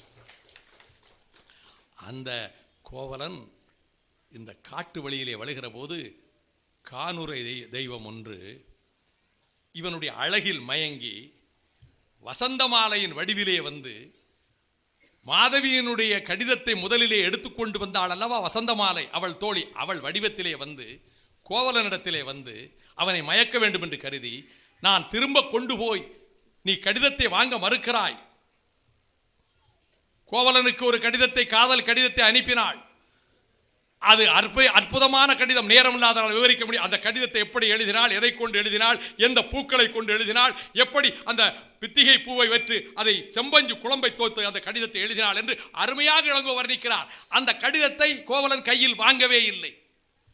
சலம்புணர் கொள்கை சலதியாடு என்று தானே சொன்னான். அவள் நல்லா அவள் சொல்றான், அவன் நல்ல நடிகை, நல்லா நடிப்பான், இதெல்லாம் நடிக்க தெரியும், இப்படியெல்லாம் புண்படுத்தி திருப்பி அனுப்பிட்டான் அந்த கடிதத்தை வாங்காமல். ஆகவே வசந்தமாலை சொல்லுகிறாள், நீ சரி முறையாக போய் கோவலனிடத்திலே விளக்கத்தை சொல்லி நீ கடிதத்தை சேர்க்கலன்னு என்னை கோபித்து என்னையும் அங்கே இருக்க விடாமல் அகற்றிவிட்டாள். உன்னை தேடி வந்திருக்கிறேன், நீதான் எனக்கு ஒரு வழிகாட்டணும்னு சொல்லி இந்த வசந்தமாலை, அவளும் அழகான பெண் தான், கேட்பது போல இந்த கானூறு தெய்வம் கேட்கிறதாம். அதுக்கு ஒரு இம்மி அளவும் உள்ளத்திலே வேறு எண்ணத்துக்கு இடம் கொடுக்கவில்லை கோவலன். அப்பொழுதுதான் அந்த கானூறு தெய்வம் உண்மையை சொல்லி, நீ கவுந்தடிகளிடத்திலோ உன் பத்தினி தெய்வம் கண்ணகியிடத்திலோ இப்படி நான் வந்து கேட்டேன்னு சொல்லிராத என்று போய்விட்டது. ஆக ஒழுக்கம் உள்ளவனாக இருக்கிறான். அதுக்கு பிறகு மதுரைக்குள் வருகிறான். நான் வர்றேன். மதுரைக்குள் பல தெருக்கள் இருக்கின்றன. நகைக்கடை வீதி இருக்கு. என்ன துணிகளை அடுக்கி வச்சிருக்காங்களே, அப்படி அடுக்கி வச்சு மடிமடியா அடுக்கி வச்சிருக்காங்களே, அப்படி ஒரு தெரு இருக்கு. தானிய விற்கிறக்கூடிய தெரு இருக்கு, பொன்னகை விற்கிற தெரு இருக்கு, உணவு பண்டங்கள் விற்கிற தெரு இருக்கு. அந்த மதுரை நகரம் விடிய விடிய தூங்காத நகரம் என்று மதுரை காஞ்சியில் எழுதினான் அல்லவா. மாலையிலே புறப்பட்டு விடிய காலம் வந்து சேருவான் ஒரு புலவன், அவன் அவ்வளவு எழுதியிருக்கான். அதான் மதுரை காஞ்சி.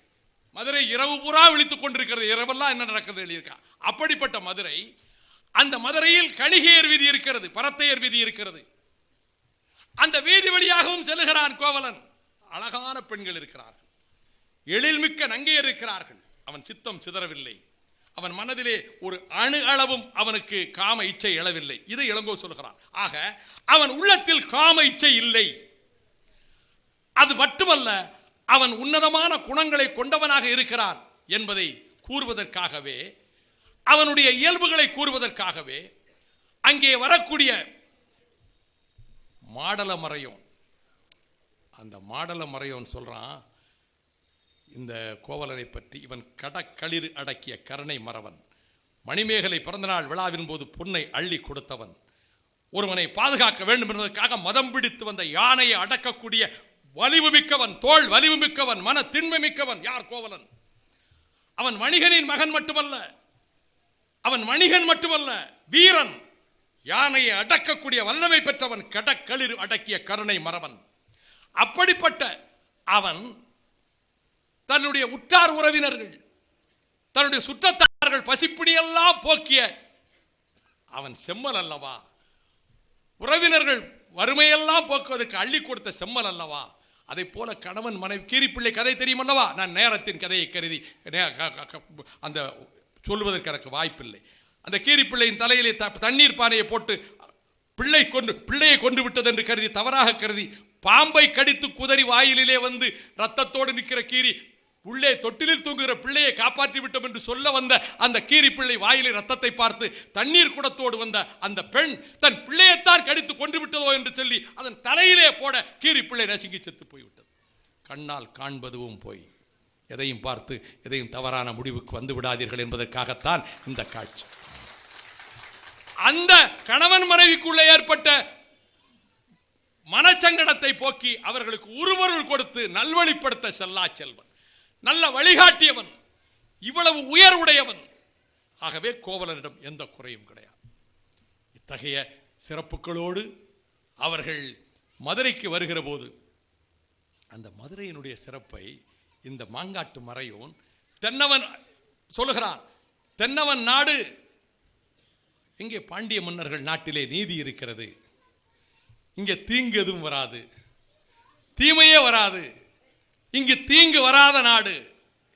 அது மட்டுமல்ல தோழர்களே, பகலிலே போகல வேண்டாம், கண்ணைக்கு ரொம்ப இந்த வெயிலில் போகிறது கஷ்டமாக இருக்கும், கவுந்தியடிகள்கிட்ட ராத்திரி இரவில் போகலாம் கோவலன் சொல்கிறான். ஏன்னா இரவில் இந்த பாதையில் போனாலும் புலி, கரடி, பாம்பு எதுவுமே ஒன்றும் செய்யாது. வழியிலே அதற்கு பாண்டிய மன்னர்களுடைய நல்லாட்சி நடக்கிறது, செங்கோல் ஆட்சி நடக்கிறது, எந்த ஆபத்தும் வராது என்று வழிபோக்கர்களும் சொல்கிறார்கள். தீது தீர் மதுரை என்கிறான். தீங்கே வராத மதுரை, அங்குதான் அவனுக்கு தீங்கு காத்திருக்கிறது. தென்னவன் நாட்டிலே நீதி இருக்கிறது, தென்னவன் மன்னவன் நாட்டிலே பாண்டிய மண்டலத்திலே நீதி தலைத்து ஓங்குகிறது என்று கூறுகிறான் கோவலன். ஆக பாண்டிய நாட்டிலே நீதி இருக்கிறது என்று இளங்கோ கூறுகிறார். அவர் சேர நாட்டிலே பிறந்தவர். சோழ நாட்டினுடைய பெருமையை சொல்லி பாண்டிய நாட்டின் பெருமைக்கு வருகிறார். பாண்டிய நாட்டினுடைய வளங்களை எல்லாம் சொல்லுகிறார். வைகை என்னும் பொய்யா குலைக்கொடி, பொய்யா குலக்கொடி, அந்த வைகை நதியினுடைய பெருமையை சொல்லுகிறார். அப்படி எங்கே சேர நாட்டிலே பிறந்தவர். திருமாலின் மார்பிலே இருக்கின்ற மணியாரம் போல பெரியார் இருக்கிறது. இன்றைய முல்லை பெரியார் தான் பேரியார் என்று குறிப்பிடப்படுகிறது.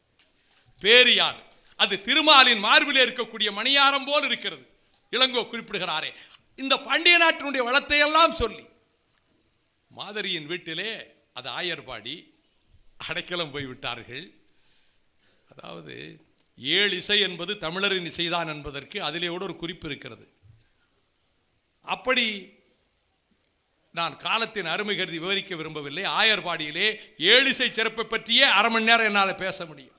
அதன் பிறகு ரொம்ப நாள் ஆச்சுல்ல, இரவு வேளையிலே அங்கே போய் ராத்திரி சாப்பிட்றதில்லை அவங்க வழக்கம். இளங்கோ சொல்லுகிறான், இரவிலே சாப்பிட்றதில்லை கோவலன். அவங்க இரவு போய் சேர்ந்துட்டாங்க. காலையில் இந்த மாதரி என்கின்ற அந்த ஆயர்குலத்து பெண் கண்ணகி கோவலன் இருக்காங்கல்ல, ரொம்ப காலம் கழிச்சு தானே அவர்கள் ஒன்றாக இருந்து சமைக்க போகிறாங்க. அதுக்காக அந்த மாதரியின் மகள் ஐயை என்கின்ற அந்த இள நங்கையும் மற்ற ஆயர்பாடி பெண்களும் சேர்ந்து வந்து இவங்க கிட்ட, அதாவது பல்வேறு காய்கள், அதிலே காய்கள் எல்லாம் கொண்டு வந்து கொடுத்து, அந்த காய்கள் அதோட பழங்கள், வாழைப்பழம், மாம்பழம், அது பிறகு அவங்களுக்கு தேவையான சென்னல் அரிசி, பசு, நெய், மோர், பால், இவையெல்லாம் கொண்டு வந்து கொடுத்த உடனே அரிவாள் மனையிலே காய்களை எல்லாம், இந்த பசுங்காய்களை எல்லாம் கண்ணகி நறுக்கி வைக்கோல் வைத்து அடுப்பை மூட்டுகிறாள் ஐயை. அதுக்கு பிறகு இவ சமைக்கிறான். நெடிய காலத்துக்கு பிறகு, ரொம்ப வருஷத்துக்கு பிறகு சமைத்ததற்கு பிறகு, உணவு தயாரித்ததற்கு பிறகு கோவலன் வந்து உட்கார்றான். எந்த இடத்துல உட்கார்றான் தெரியுமா? பன தளிர்கள் இருக்குல்ல, பன ஓலை தளிர் ஓலைகள், அதனால் நெய்யப்பட்ட இடுக்கு.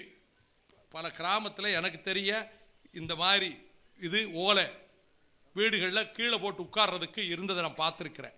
அப்படிப்பட்ட இடுக்கு அதை போட்டு உட்கார்ந்து கோவலன் உட்கார்ந்த உடனே அவன் பாதங்களை தண்ணீரை விட்டு கழுவி அவனை சாப்பிட்றதுக்கு இலையை கொண்டு வந்து, குலை ஈனாத வாழை இலை, தலைவாழை இலையை கொண்டு வந்து போட்டு குமரி வாழையின் குறுந்தகம் விரித்து தண்ணீர் தெளித்து தன்கையால் தடவி தான் சமைத்திருக்கக்கூடிய உணவை எடுத்து கணவனுக்கு உண்டு அவள் கண்டு மகிழுகிறாள்.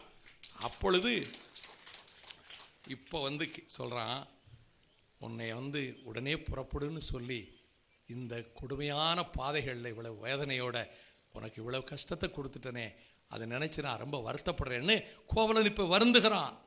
கண்ணகியின் துயரத்தை எண்ணி வருந்துகிறான். அவளுக்கு இவ்வளவு துயரத்தை தந்து விட்டோமே என்று வருந்துகிறான். அது மட்டுமல்ல, அவங்க பெற்றோருக்கு தெரியாம தானே வராங்க. சிறுமுது குறவிக்கு, அதாவது மாதவிக்கும் நான் துன்பம் இழைத்து விட்டேன்.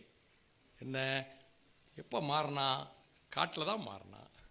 அவனிடம் கௌசிகன் என்பான் 2வது ஓலையை கொண்டுட்டு வாரான், மாதவியின் ஓலையை.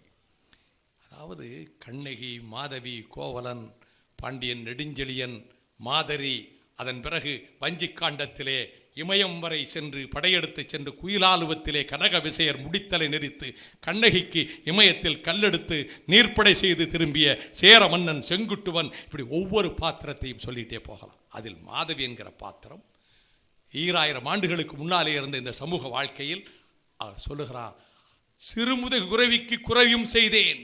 என்ன காரணம்? அவன் கடிதத்தை கொண்டுட்டு வரான் கௌசிகன். அவன் வருகிற போது கோவலனுடைய உடம்பு கொஞ்சம் மெலிஞ்சிருக்கு, அலைஞ்சு வந்திருக்கான்ல, மேனியிலே வாட்டம் காண்கிறான். இவன் கோவலன் தானான்னு சந்தேகம் வருது.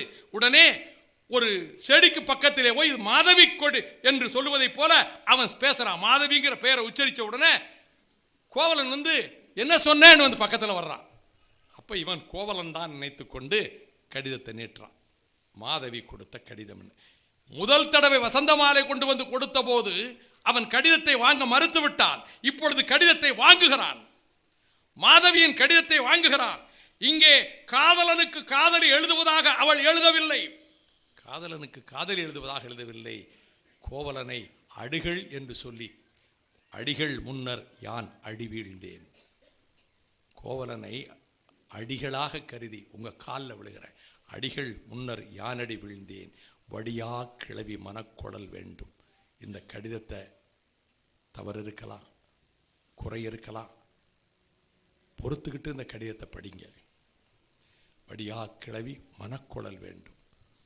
குறவர் பணி அன்றியும் குலப்புற பாட்டியோடு இரவிடை கழிதற்கு என் பிழைப்பு அறியாது கையறு நெஞ்சம் கடியல் வேண்டும் பொய்தீர் காட்சி புறையோய் போற்று. நீங்கள் ராத்திரியே புறப்பட்டு போனீங்களாமே காவிரி பூம்பட்டினத்தை விட்டு. செல்வ மகனே, மாளிகையில் பிறந்தவனே, எத்தனையோ குடும்பங்களை வாழ வைத்தவனே, நீ இரவோடு இரவாக காவிரி பூம்பட்டினத்தை விட்டு போய்விட்டாயாமே.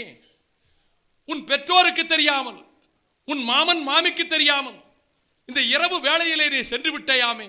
அதுவும் உயர்ந்த குலத்திலே பிறந்த பத்தினி பெருந்தேவி கண்ணகியோடு, குறவர் பணி அன்றியும் குலப்பிறப்பாட்டியோடு, உயர்ந்த குலத்திலே பிறந்த உன் மனைவியோடு, உன் மனைவி கண்ணகி பெருந்தேவியோடும் இரவிடை கழிதற்கு, இரவோடு இரவாக செல்வதற்கு நான் எந்த தப்பும் செய்யலை. என் பிழைப்பு அறியாது, நான் எந்த தவறும் செய்யலை. கையறு நெஞ்சம் கடியல் வேண்டும் பொய்தீர் காட்சி புறையோய் போற்றி. அப்ப கோவலனுக்கு தன் தீது இழல் என்று தளர்ச்சி நீங்கி, மாதவி மேல தப்பு இல்லை, தன் தீது இழல் என்று தளர்ச்சி நீங்கி கௌசிகனிட்ட அவனு சொல்றான். அவங்க அப்பா அம்மா எல்லாருமே, கண்ணகியினுடைய அப்பா அம்மா எல்லாம் வருத்தத்திலாம் இருக்கிறாங்க. இவன் சொல்றான், இந்த கடிதத்தையே அவங்ககிட்ட கொண்டே காட்டு, எல்லாத்தையும் அவங்க புரிஞ்சுக்கிடுவாங்க. மாதவி தனக்கு எழுதிய கடிதத்தை அவனிடம் திரும்பி கொடுத்து, நீ கொண்டு போய் காவிரி பூம்பட்டினத்திலே பெற்றோரிடம் காட்டு, அவர்கள் உண்மையை உணர்ந்து கொள்வார்கள், ஏன் இப்படி வந்தேன் என்ற நிலைமையை புரிந்து கொள்வார்கள் என்று கூறுகிற அந்த கோவலன் தான் பின்னாலே ரொம்ப ரொம்ப 3 கனவுகள் வருதுங்க. இதுல முக்கியமான கனவுகள் இந்த காவியத்தில். ஷேக்ஸ்பியர்ல ஜூலியஸ் சீசர் கிறிஸ்து பிறப்பதற்கு 44 ஆண்டுகளுக்கு முன்பு செனட் சபைக்குள்ளே நுழைவதற்கு முன்பு, அன்று செனட் சபைக்குள் சென்றால் அவன் கொல்லப்படுவான் என்கின்ற நிகழ்ச்சி நடப்பதாக இருக்கிறது. ஐட்ஸ் ஆஃப் மார்ச், மார்ச் 15 என்ற நிமித்திகன் எச்சரித்தான் அல்லவா லூபர்கால் திருவிழாவிலே. மார்க் ஆண்டனி சீசருக்கு தலையிலே முடிசூட்டுவதற்கு 3 முறை முயன்ற போது அவன் மறுதளித்தானே. அன்றைக்கு அந்த செனட் சபைக்கு அன்றைக்கு மார்ச் 15 எச்சரிக்கை என்றவன் சொன்னான். மார்ச் 15 செனட் கூடுகிறது. செனட் சபை கூடுவதற்கு முன்பு முதல் நாள் இரவில் அவன் மனைவி கலிபோர்னியா கனவு காண்கிறாள். அந்த கனவு அவளை பயமுறுத்துகிறது. அவள் சொல்லுகிறாள், சீசர் நான் இன்றைக்கு சபைக்கு போக வேண்டாம் இருக்கிறான், ஆனால் காஸ்காவும் காசியஸும் அவனை எப்படியாவது சபைக்கு கொண்டு போய் கொன்றுவிட வேண்டும் என்று முடிவெடுத்து விட்டார்கள். சதித்திட்டம் தீட்டி விட்டார்கள். அவனை அழைக்க வருகிறார்கள். நான் இன்று வரவில்லை என்கிறார். வருவதாக சொல்லிவிட்டு வரவில்லை என்றால் சீசரும் பயந்தவனா? அப்பதான் சொல்லுவாங்க, கோழை 100 முறை சாகிறான், வீரன் 1 முறை தான் சாகிறான். இதுதான் ஷேக்ஸ்பியர் அதில் எழுதினது. என்னை பொறுத்த மட்டும் வீரனுக்கு சாவே இல்லை என்பது என்னுடைய கருத்து. ஆகையினால அப்பொழுது மனைவி கலிபோர்னியா சொல்வா, நான் ஒரு கனவு கண்டேன், ஆண் சிங்கம் குட்டி போட்டது, நீரூற்றுக்களில் இருந்து ரத்தம் பீரிட்டடித்தது, உங்கள் மீது எண்ணற்ற கட்டாரிகள் பாய்ந்தன, இப்படி ஒரு கனவு கண்டதா சொல்லுவான். இங்கே 3 கனவு இருக்கு. தேவந்தி கண்ணகி இடத்திலே வந்து நாம் துறைகளிலே மூழ்கி காமவேல் கோட்டத்திலே வழிபட்டு வரலாம் என்று சொல்கிற அந்த கட்டத்திலே கண்ணகி சொன்னா, தீக்குன்றம் போலும் நான் ஒரு கனவு கண்டேன், அந்த கனவில் அதாவது ஒரு பெரிய நகரத்துக்கு நானும் என் கணவன் கோவலனும் போகிறோம். அந்த ஊரில் இடுதேள் இட்டனர், என் தலையில் தேள் போட்டது மாதிரி படாத ஒரு வார்த்தையை சொன்னாங்க. இப்படி ஒரு கனவு, என் தலையில் தேளை கொட்டியதைப் போல ஒரு வார்த்தையை சொன்னாங்க. என் கணவனுக்கு பெரிய தீங்கு நேர்ந்தது, என் கணவனுக்கு பெரிய தீங்கு நேர்ந்தது. அதன் பிறகு எங்கள் இருவருக்கும் ஒரு பெரிய நல்ல ஒரு பெரிய உன்னதமான ஒரு இது கிடைச்சது. அதுக்கு பிறகு என்ன எங்களுக்கு ஏற்பட்டதுன்னு சொன்னால் அது நகைப்பு கிடமாகும். விண்ணகத்துக்கு சென்றதாக அல்லவா பின்னால் வருது. அதை கனவுல பார்த்துட்டா அதை சொன்னால் நகைப்பு கிடமாகும்.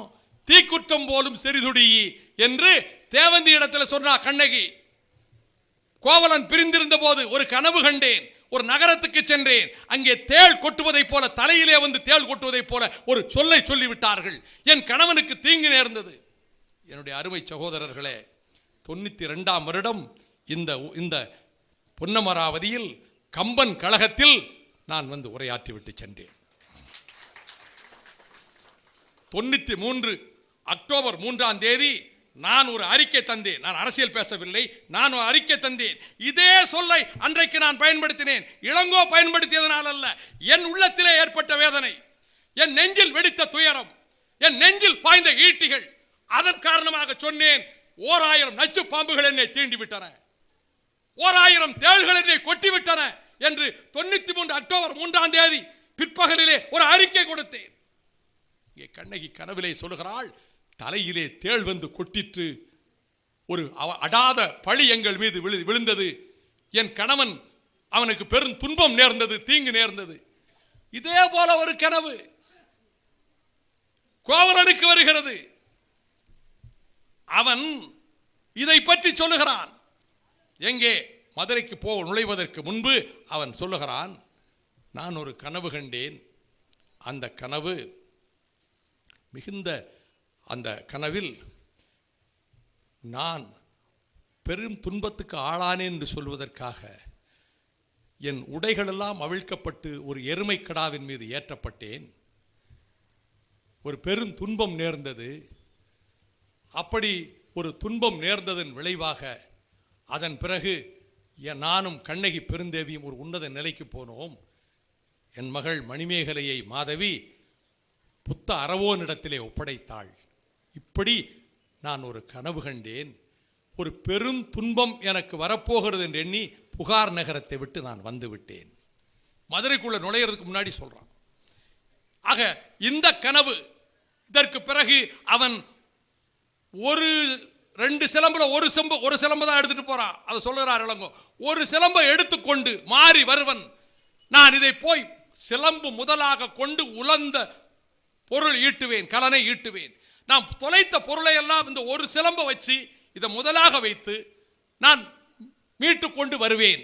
இந்த சிலம்பை முதலாக கொண்டு, நெஞ்சை எள்ளும் சிலம்பல்லவா, அந்த சிலம்பை முதலாக கொண்டு வருவேன். போயிட்டான். போன இடத்தில் எதிரே 1000 பொற்கொள்ளர்களோடு தலைமை பொற்கொள்ளன் உடன் வருகிறான். உடனே கோவலன் நினைக்கிறான், இது பட்டத்தரசி தான் இந்த சிலம்பை வாங்க தகுதி வாய்ந்தவள், இவர் தான் சரியான ஆள், இவர்கிட்ட சொன்னால் அவர்கிட்ட கொண்டு போய் இந்த பொதியில் பூட்டி வச்சிருக்கான், சிலம்பை கையில் வச்சிருக்கான், ஒரு துணியில் சுற்றி வச்சிருக்கிறான். பட்டத்து அரசி அணியத்தக்க சித்திர வேலைப்பாடுகளும் வைரங்களும் மணிகளும் பதிக்கப்பட்ட ஒரு சிலம்பு இருக்கிறது, இது பட்டத்தரசிக்கு வாங்க தகுதியுள்ள சிலம்புன்னு சொல்லி கொடுத்த உடனே ஏற்கனவே அது திருண்டவன், அதை கைப்பற்றியவன். அந்த காரணத்தினாலே அதை பார்த்த மாத்திரத்தில் சரி, நாம் இதுதான் அரசியின் காற்சிலம்பு என்று சொல்லி தான் தப்பித்துக் கொள்ளலாம் என்று கருதியவன் அந்த ஆலயத்துக்கு பக்கத்தில், முக்கன் முதல்வனுடைய ஆலயத்துக்கு பக்கத்துக்கு தன்னுடைய வீட்டிலே கொண்டு இருக்க வைத்துவிட்டு நான் போய் அரசமாதேவியினுடைய மாளிகைக்கு சென்று திரும்பி வருகிறேன், இங்கே இருன்னு சொல்லிட்டு போயிட்டான். அங்கே என்ன, அரச சபையிலே பாண்டியன் நெடுஞ்செழியன் சபையில் இருக்கிறான். நடனம் நடக்கிறது. நடன மாதர்கள் நடனம் ஆடுகிறார்கள். அழகான நங்கையர். அந்த நடனத்திலே அவன் மனம் பறி கொடுத்து விட்டார் என்று கோப்பெருந்தேவிக்கு மனதுக்குள்ள ஒரு சின்ன கோபம். அந்த ஊடலினால் தலை நோவு என்று சொல்லி, தலைக்கு வருத்தம் என்று சொல்லி, தலை வலிக்கிறது என்று கோப்பெருந்தேவி அந்த புறத்துக்கு போயிட்டான். மன்னனுக்கு அவள் கோபித்துக் கொண்டு ஊடலிலே போய்விட்டாள் என்று புரிந்து விட்டது. சமாதானம் செய்யலான்னு அவனும் பின்னாடியே போயிட்டான். சமாதானம் செய்விக்கலாம் என்று போகிற போது இவன் வர்றான். இந்த சிலம்பை திருடியவன் வருகிறான். கோவலனை கல்வனாக்க சதித்திட்டம் வகிக்கின்றவன் வருகிறான். அவன் சொல்கிறான், அரசமாதேவியினுடைய அந்த அழகிய சிலம்பு கிடைத்து விட்டது, அதை களவாடிய திருடனை பத்திரமாக பிடித்து வைத்திருக்கிறேன். அவன் ரொம்ப கெட்டிக்காரன், மயக்கும் மந்திரங்களை சொல்லக்கூடியவன். வாயிற்காவலர்களை எல்லாம் மந்திரம் போட்டு மயக்கி உள்ள போய் அரசியனுடைய சிலம்பை திருடிட்டு போயிட்டான்.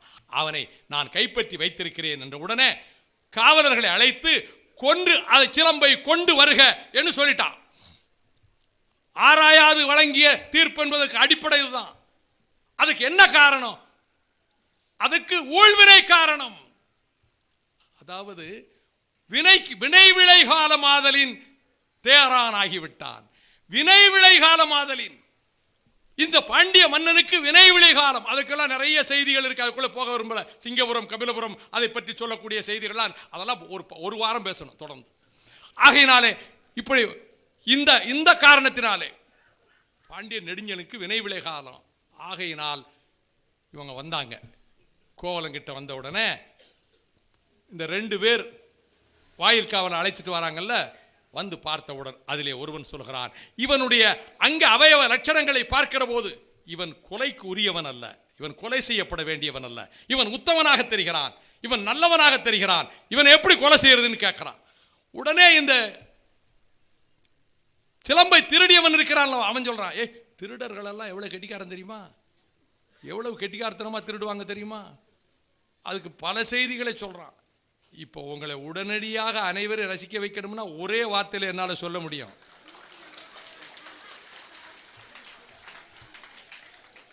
இது இது இது இது அறமன்றத்தை போன்ற, அரங்கூர் அவயம் போன்ற ஒரு மன்றம். அதனால திருடர்கள் மிக கெட்டிக்காரர்கள், ரொம்ப லேசா ஏமாத்திடுவாங்க. யாரையும் நீங்க எதையோ நினைச்சு கைதட்டுறீங்க, நான் எதையும் நினைச்சு சொல்லலை. அவன் சொல்றான், நீ திருடம் பெரிய கட்டிக்காரன், எல்லாரையும் ஏமாத்திடுவான், அவன் உலகத்தையே ஏமாத்திடுவான், எந்த நீதிமன்றத்தையும் ஏமாற்ற முயல்வான். இப்படி சொல்லிக் கொண்டிருக்கிற போது கூட ஒருத்தர் இருக்கான்ல, அவன் அவசரப்பட்டு துண்டா வெட்டி போட்டான். அந்த விலங்கு ஊடு அருந்தது. ஏற்கனவே துயரங்களால் அவன் உயிர் போயிடுச்சியா, வெறும் கூடுதாயா இருந்தது கோவலனுக்கு. விலங்கூடு அருந்தது, அது துண்டா வெட்டி போட்டான். ரத்த வெள்ளத்திலே, குருதி வெள்ளத்திலே கோவலன் கிடந்தான். மன்னவன் செங்கோல் விளைந்தது, அங்கே சொல்கிறார், அங்கேயே செங்கோல் விளைந்தது ஊழ்வினை காரணமாக. அதுவும் சொல்றார், அது ஊழ்வினை காரணமாக. இப்ப செய்தி வந்து விட்டதல்லவா. அப்பொழுது கண்ணகி பெருந்தேவி, சான்றோரு முண்டுகோல், சான்றோரு முண்டுகோல், பெண்டிரு முண்டுகள், பெண்டிரு முண்டுகள், வைவாளில் தப்பிய மன்னவன் கூடலில் தெய்வமும் உண்டுகோல், தெய்வமும் உண்டுகோல். இங்கே தெய்வம் இருக்கிறதா, சான்றோர் இருக்கிறார்களா, பத்தினி பெண்கள் இருக்கிறார்களா என்று வினவியவாறு அங்கே போறா. ரத்த வெள்ளத்திலே கிடக்கக்கூடிய கோவலனை, குருதி வெள்ளத்திலே வெட்டுண்டு கிடக்கக்கூடிய தன் காதல் குழலனை அப்படியே அள்ளி அணைக்கிறா. அது மனதுக்குள்ள தோன்ற காட்சி. அவன் உயிர் பெற்று எழுந்ததை போல. இது வந்து ஒரு உருவக காட்சி மனதுக்குள்ள. உனக்கு எவ்வளவோ துன்பத்தை கொடுத்துட்டேன், நீ வருந்தாதே என்று சொல்லி அவன் மீண்டும் அடங்கி விட்டதாக இந்த சந்தர்ப்பத்தில் அவள் நினைவுக்கு வருது. கனா நினைவுக்கு வருது. காவலன் முன்னல் கட்டுரைத்தேன், கனாவுல சொன்னாள்ல, காவலன் முன்னர் போய் நான் கட்டுரைத்தேன், அது ஞாபகத்துக்கு வந்துருச்சு. இதோ புறப்படுகிறேன், இங்கே மன்னவனுடைய சபைக்கு போகிறேன். பட்டாங்கு யானுமோர் பத்தினி ஆகில் ஒட்டேன் அரசோடு ஒழிப்பேன் மதுரையை, அரசோடு மதுரையை ஒழிப்பேன் என்று கூறி புறப்பட்டு விட்டாள். வாயிலோயே வாயிலோயே, அதாவது அறிவு கெட்டு போன அரசனுடைய அரச சபையில் இருக்கக்கூடிய வாயிலோயே. அதாவது கணவனை இழந்தாள் கடையகத்தாளே என்று, கணவனை இழந்து இந்த சிலம்போடு வந்திருக்கிறனே, வாசல்ல நிற்கிறான்னு போய் உன் மன்னன்ட்ட போய் சொல்லு. அறிவு இழந்து விட்ட உன் அரசனிடம் போய் சொல். அவன் தென்னவன் வாழி, தென்னவன் வாழி, பழியேதும் படரா பஞ்சவ வாழி, இப்படிதான் ஆரம்பிக்கிறான். இதுவரை பழிக்கு ஆளாகாத மன்னவனே வாழ்க. என்ன அற்புதமாக இளங்கோ தீட்டி இருக்கிறார். அதை சொல்லிட்டு இப்படி சொல்ல சொன்னதை அப்படியே, கணவனை இழந்தாள் கடையகத்தாளே. உடனே முதல்ல என்ன சொல்றான்னா, வர சொல்லுங்கிறான். இளங்கோ அதை அழகா சொல்லுகிறார். முதல்ல வர சொல்ல, அடுத்த சொல்லு நீ அழைச்சிட்டு வாப்பாங்கிறான். தருக. உள்ளே நுழைகிற போதே காவி உகுநீரும் கையில் தனிச்சிலம்பும் ஆவி குடிபோன வடிவும் கொண்டு இவள் வருகிற போதே, அப்பொழுதே அவனுக்கு, அப்பவே முடிஞ்சு போச்சு, அப்பொழுதே அவனுடைய ஆவி போயிருச்சு. அவளுடைய சொல் செவியிலே படுகிற போதே அவனுக்கு உயிர் போயிடுச்சு. கையிலே ஒரு சிலம்போடு வருகிற போதே அவன் உணர்ந்துட்டான், அவன் அறிவாளி தானே, மன்னவன் மதிநுட்பம் மிக்கவன் தானே. கையில் ஏற்கனவே திருடு போன சிலம்பு வந்துருச்சு, இப்பொழுது கையிலே ஒரு சிலம்போடு வருகிறாள் என்கிற போதே ஏதோ பெரும் விபரீதம் நேர்ந்து விட்டது என்று அப்பொழுதே பாண்டியன் இளைஞனுக்கு புரிந்து விட்டது. சபையிலே தூரத்திலே தானே நிற்க வேண்டும். மன்னன் இங்கே உட்கார்ந்திருந்தால், அரியாசனத்திலே சிம்மாசனத்திலே உட்கார்ந்திருந்தால் தொலைவிலே ஐம்பெருங்குழு இருக்கும், எண்பேர் ஆயம் இருக்கும், அமைச்சரவையிலே மந்திரி பிரதானிகள் இருப்பார்கள். தொலைவிலே நின்றுதானே பேச வேண்டும் பிரஜைகள், குடிமக்கள். அவள் நேர போய் சிம்மாசனத்துக்கு முன்னே போய்ட்டு குறுகி சென்றனள். கிட்ட போயிட்டான். ஒவ்வொரு வார்த்தைக்கு அர்த்தம் இருக்கு இளங்கோ எழுதியதுல. அப்பொழுது நீர்வார் கண்ணை மடக்கொடியோ யாரையோ, நீ கண்களில் நீர் நிறைந்த பெண்ணே நீ யாரம்மா, கண்ணில் கண்ணீரோடே வந்திருக்கியம்மா நீ யாரம்மா, கண்களில் கண்ணீரோடு வந்திருக்கிறாய் என்று சொல்லுகிற போதே இதே கண்ணீரை ஒரு காராம்பசு ஊதுத்ததனாலே இவன் சொன்னான்ல, கண்களில் கண்ணீரோடு வந்திருக்கிறாயே நீ யாரம்மா என்ன உடனே இளங்கோ என்ன அழகா சொல்லுகிறார். வாயிற்கடைமணி நடுநா நடுங்க ஆவிற்கடைமணி தன் உகுநீர் நெஞ்சு சூட தான் அரும்பரல் புதல்வனை ஆழியில் மடித்தோன் பெரும்பெயர் புகாரன் பதியே. கண்களில் நீரோடு வந்திருக்கிற பெண்ணே என்றவுடன் உடனே இதே போல கண்ணீரை வாயிற்கடைமணி நடுநா நடுங்க அரண்மனை வாசலிலே கட்டப்பட்டிருந்த அந்த மணி, அந்த ஆராய்ச்சி மணி, அது ஓசை செய்ய, மணினா ஓசை அல்லது மறைனா ஓசை அல்லது மணி ஓசை கேட்டதே இல்லைன்னு மதுராபுரி தேவன் சொன்னது. மதுரையில் ஆராய்ச்சி மணி சத்தமே இதுவரை கேட்டதில்லை, தப்பே நடந்ததில்லை. அவன் சொல்லுகிறான், வாயிற்கடைமணி நடுநா நடுங்க ஆவிற்கடைமணி உகுநீர் நெஞ்சை சுட. அந்த பசுவனுடைய கண்களினுடைய கண்ணீர் நெஞ்சை சுட தன் மகனையே தேர்காலில் இட்டானே, அவனுடைய நாட்டிலே இருந்து வந்திருக்கிறேன்.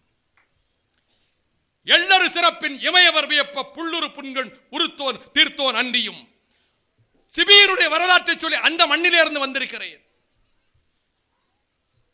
சொல்லிட்டு, உன்பால் கொலைக்களப்பட்டாலே கல்வன் என்று குற்றஞ்சாட்டப்பட்டு உன்பால் கொலைக்களப்பட்ட கோவலன் தேவி கண்ணகி. உடனே மன்னன் சொல்றான், கல்வனை கோரல் கடுங்கோல் என்று.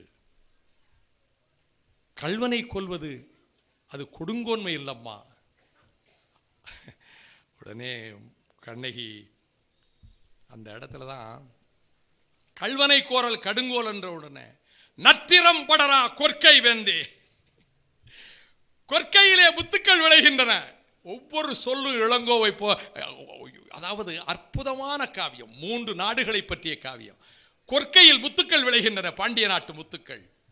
கொற்கை துறைமுகத்திலே முத்துக்கள், அங்கே முத்துக்குளிக்க போய் முத்துக்கள் எடுக்கலாம். அந்த காலத்திலே முத்துக்கள் விளைகிற நாட்டிலே இருக்கக்கூடிய நீ, நான் மாணிக்க பரல்களை கொண்ட சிலம்போடு வந்திருக்கிறேன் சொல்வதற்குத்தான் நத்திரம் படரா கொற்கை வேந்தே. என் காற்சிலம்பு மணி உரை அறிவுடையே, என்னுடைய கால் சிலம்பு அது மாணிக்க பரல்களை கொண்டது. உடனே மன்னன் சொல்லுகிறார், எம்முடைய சிலம்பு முத்துடை அறியே. இப்ப ஒரு சந்தேகம் வருது, சிலம்பை உடைத்தாள் அல்லவா, எந்த சிலம்பை உடைத்தாள்? அவள் கொண்டு போன சிலம்பை உடைக்கவில்லை. பல பேர் தவறா புரிஞ்சுக்கிட்டு பேசுறாங்க. அவள் கையில் கொண்டு போன சிலம்பை அவள் உடைக்கவில்லை. அப்படி அவள் உடைத்திருந்தால் ஒரு வாதம் எழலாம். ஏற்கனவே ஒரு சிலம்பு தானே இதில் பிரச்சனை, அரசிக்கு ஒரு சிலம்பு தானே காணாமல் போயிற்று. ஒருவேளை கோவலன் 2 சிலம்புகளில் ஒரு சிலம்பை எங்கேயோ போய் அதை வித்துட்டோம், தப்பு பண்ணிட்டோம், அல்லது காணாம போக்கிட்டோம், அதுக்கு பிறகு அரச சபையில் போய் திருடியிருக்கான்னு நினைக்க வரலாம்ல, 1%. அதனால் தான் ஒரு நூல் கூட நீதிமன்றத்திலே தவறக்கூடாது. ஆகையினால் இப்பொழுது இந்த வார்த்தை வந்த உடனே மன்னவன் தருக என்கிறான்.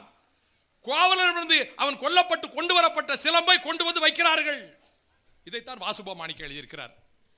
இதே நான் மனசில் நினைச்சேன், எனக்கு அந்த சந்தேகம் வந்தது. இதை பற்றி சுபமாணிக்கத்தினுடைய நூலத்தை படிக்கிற போது இதே கேள்வி அவர் எழுப்புகிறார். எந்த சிலம்பை உடைத்தாள்? கையில் கொண்டு போன சிலம்பையா? அப்படியானால் அது சான்று ஆகாது. கோவலனிடமிருந்து கொலை செய்யப்பட்ட பிறகு கொண்டு வரப்பட்ட சிலம்பை தருகன்னு உடனே அந்த சிலம்பை கொண்டு வந்து வைக்கிறாங்க, முன்னாடி வைக்கிறாங்க. மன்னவன் முன் வைப்ப அங்க முன்னாடி வந்து அந்த இடத்துல அவன் பக்கத்தில் நிற்க, எதுக்கு தான் நிற்கிறான். வைத்தவுடன் கண்ணகி அணிமணி காற்சிலம்பு உடைக்க அந்த சிலம்பை எடுத்து உடைக்கிறான். மன்னவன் வாயில் பட்டு தெரித்தது மணியே. வாய மூடுன்னு வாயில பட்டு மாணிக்கப்பரல் பட்டு தெரித்தது. அப்பொழுதுதான் இடி விழுந்தது அவன் தலையிலே. மன்பதை காக்கும் தென்புலங்காவல் என் முதல் பிழைத்தது கெடுகையன் ஆயுள். பொன்சை கொல்லன் தன் சொற்கேட்ட யானோ அரசன், யானே கள்வன், நான் கள்வன். ஆகவே என்னுடைய ஆயுள் இதோடு முடியட்டும். இந்த தென்னவர் காவல் நீதி எல்லாம் என்றால் அழிந்து விட்டது.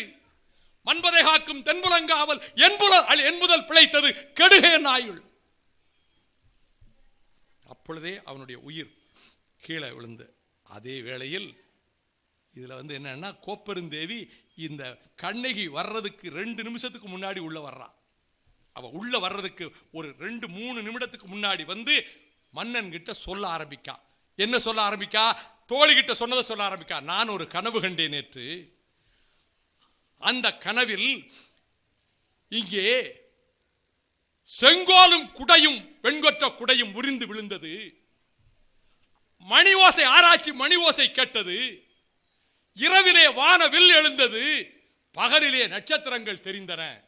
8 திசைகளும் அதிர்ந்தன. என்ன அருமையான கனவு சொல்றான். வெண்கொற்ற குடையும் செங்கோலும் முறிந்து விழுந்தது. ஆராய்ச்சி மணியின் ஓசை கேட்டது. இரவிலே வானவில் தெரிந்தது. இரவில் தெரியாத இரவில் வானவில் தெரிந்தது. பகலில் நட்சத்திரங்கள் விழுந்தன. 8 திசையும் அதிர்ந்தது. ஏதோ துன்பமோ, இப்ப அரசங்கிட்ட போய் சொல்ல போறேன் இதை அப்படின்னு தான் அங்கிருந்து வர்றா. சபைக்கு வந்து சொல்லிக்கிட்டு இருக்கிறா. அப்பதான் காவலன் வர்றான். ஆகவே கணவனை இழந்தோருக்கு காட்டுவதில் கணவனை இல்லாதவனுக்கு ஆறுதல் சொல்ல எதுவுமே இல்லை என்று அந்த கணத்திலேயே விழுந்து மடிந்தாள், உயிர் நீத்தாள் கோப்பெருந்தேவி. இதை பார்க்கிறாள் கண்ணகி. அவளுக்கு மனதுக்குள்ளே ஒரு திகைப்பு, ஒரு கவலை, ஒரு அதிர்ச்சி இந்த காட்சியை பார்க்கிறாள்.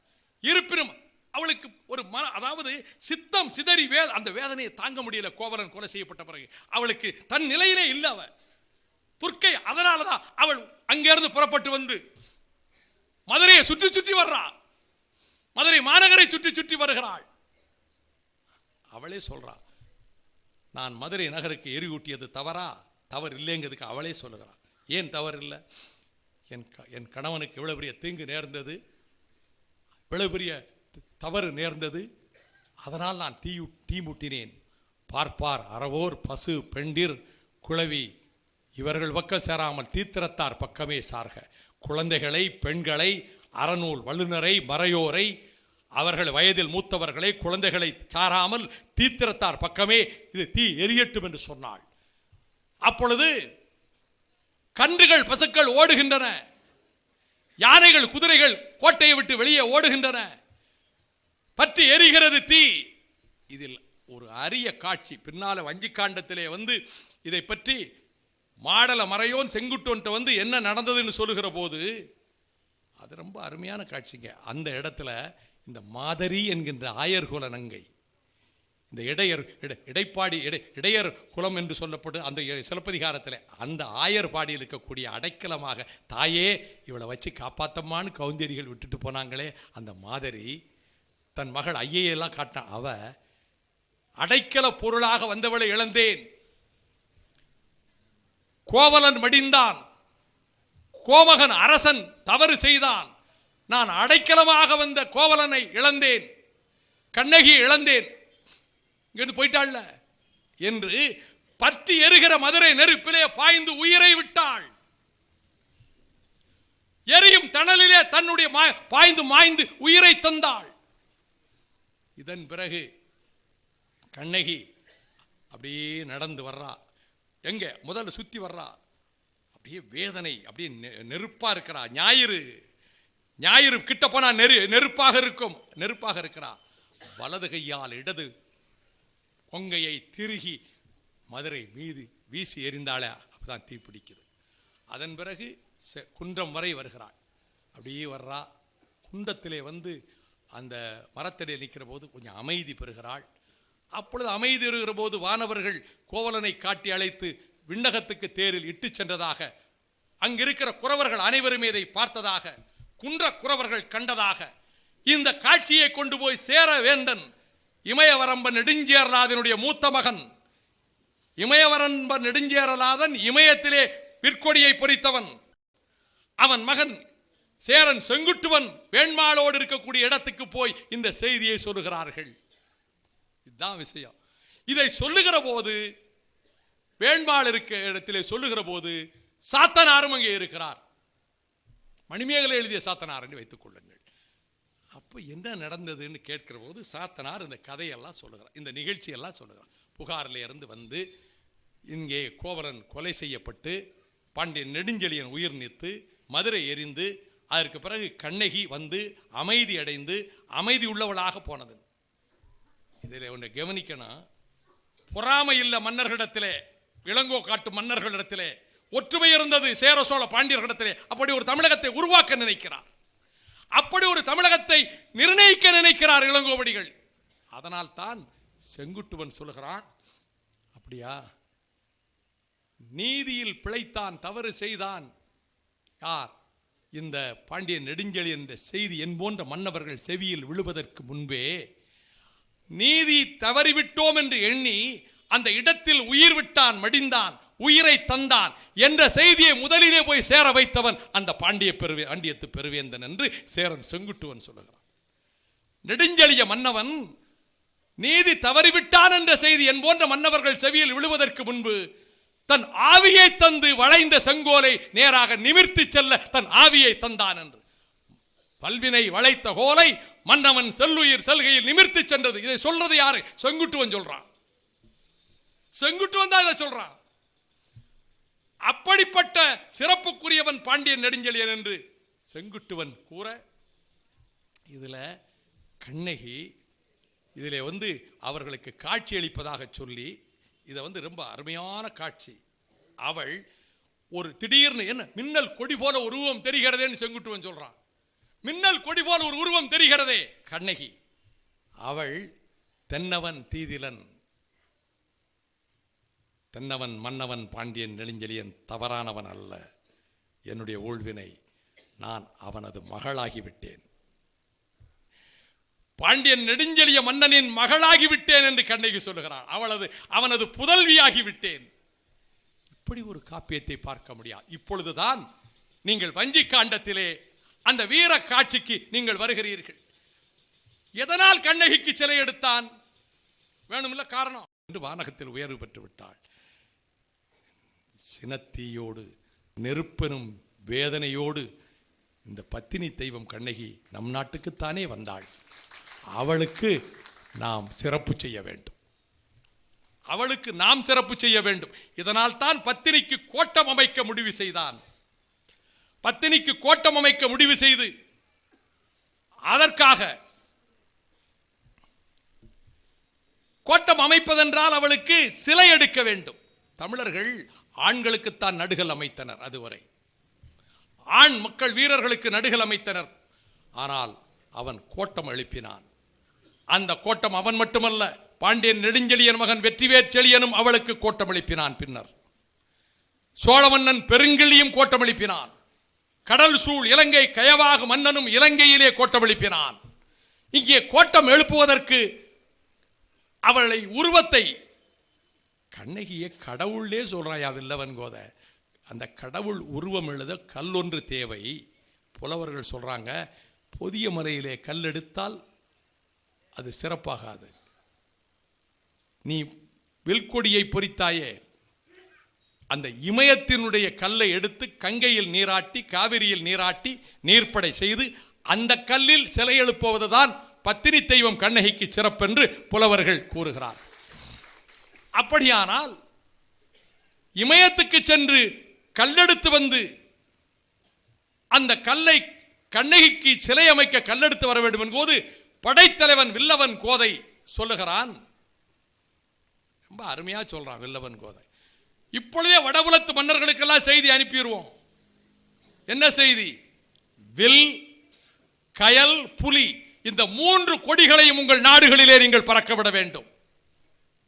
சேரமன்னனுடைய வில் கொடியை மட்டும் ஏற்ற வேண்டும் என்று வில்லவன் கோதை சொல்லவில்லை.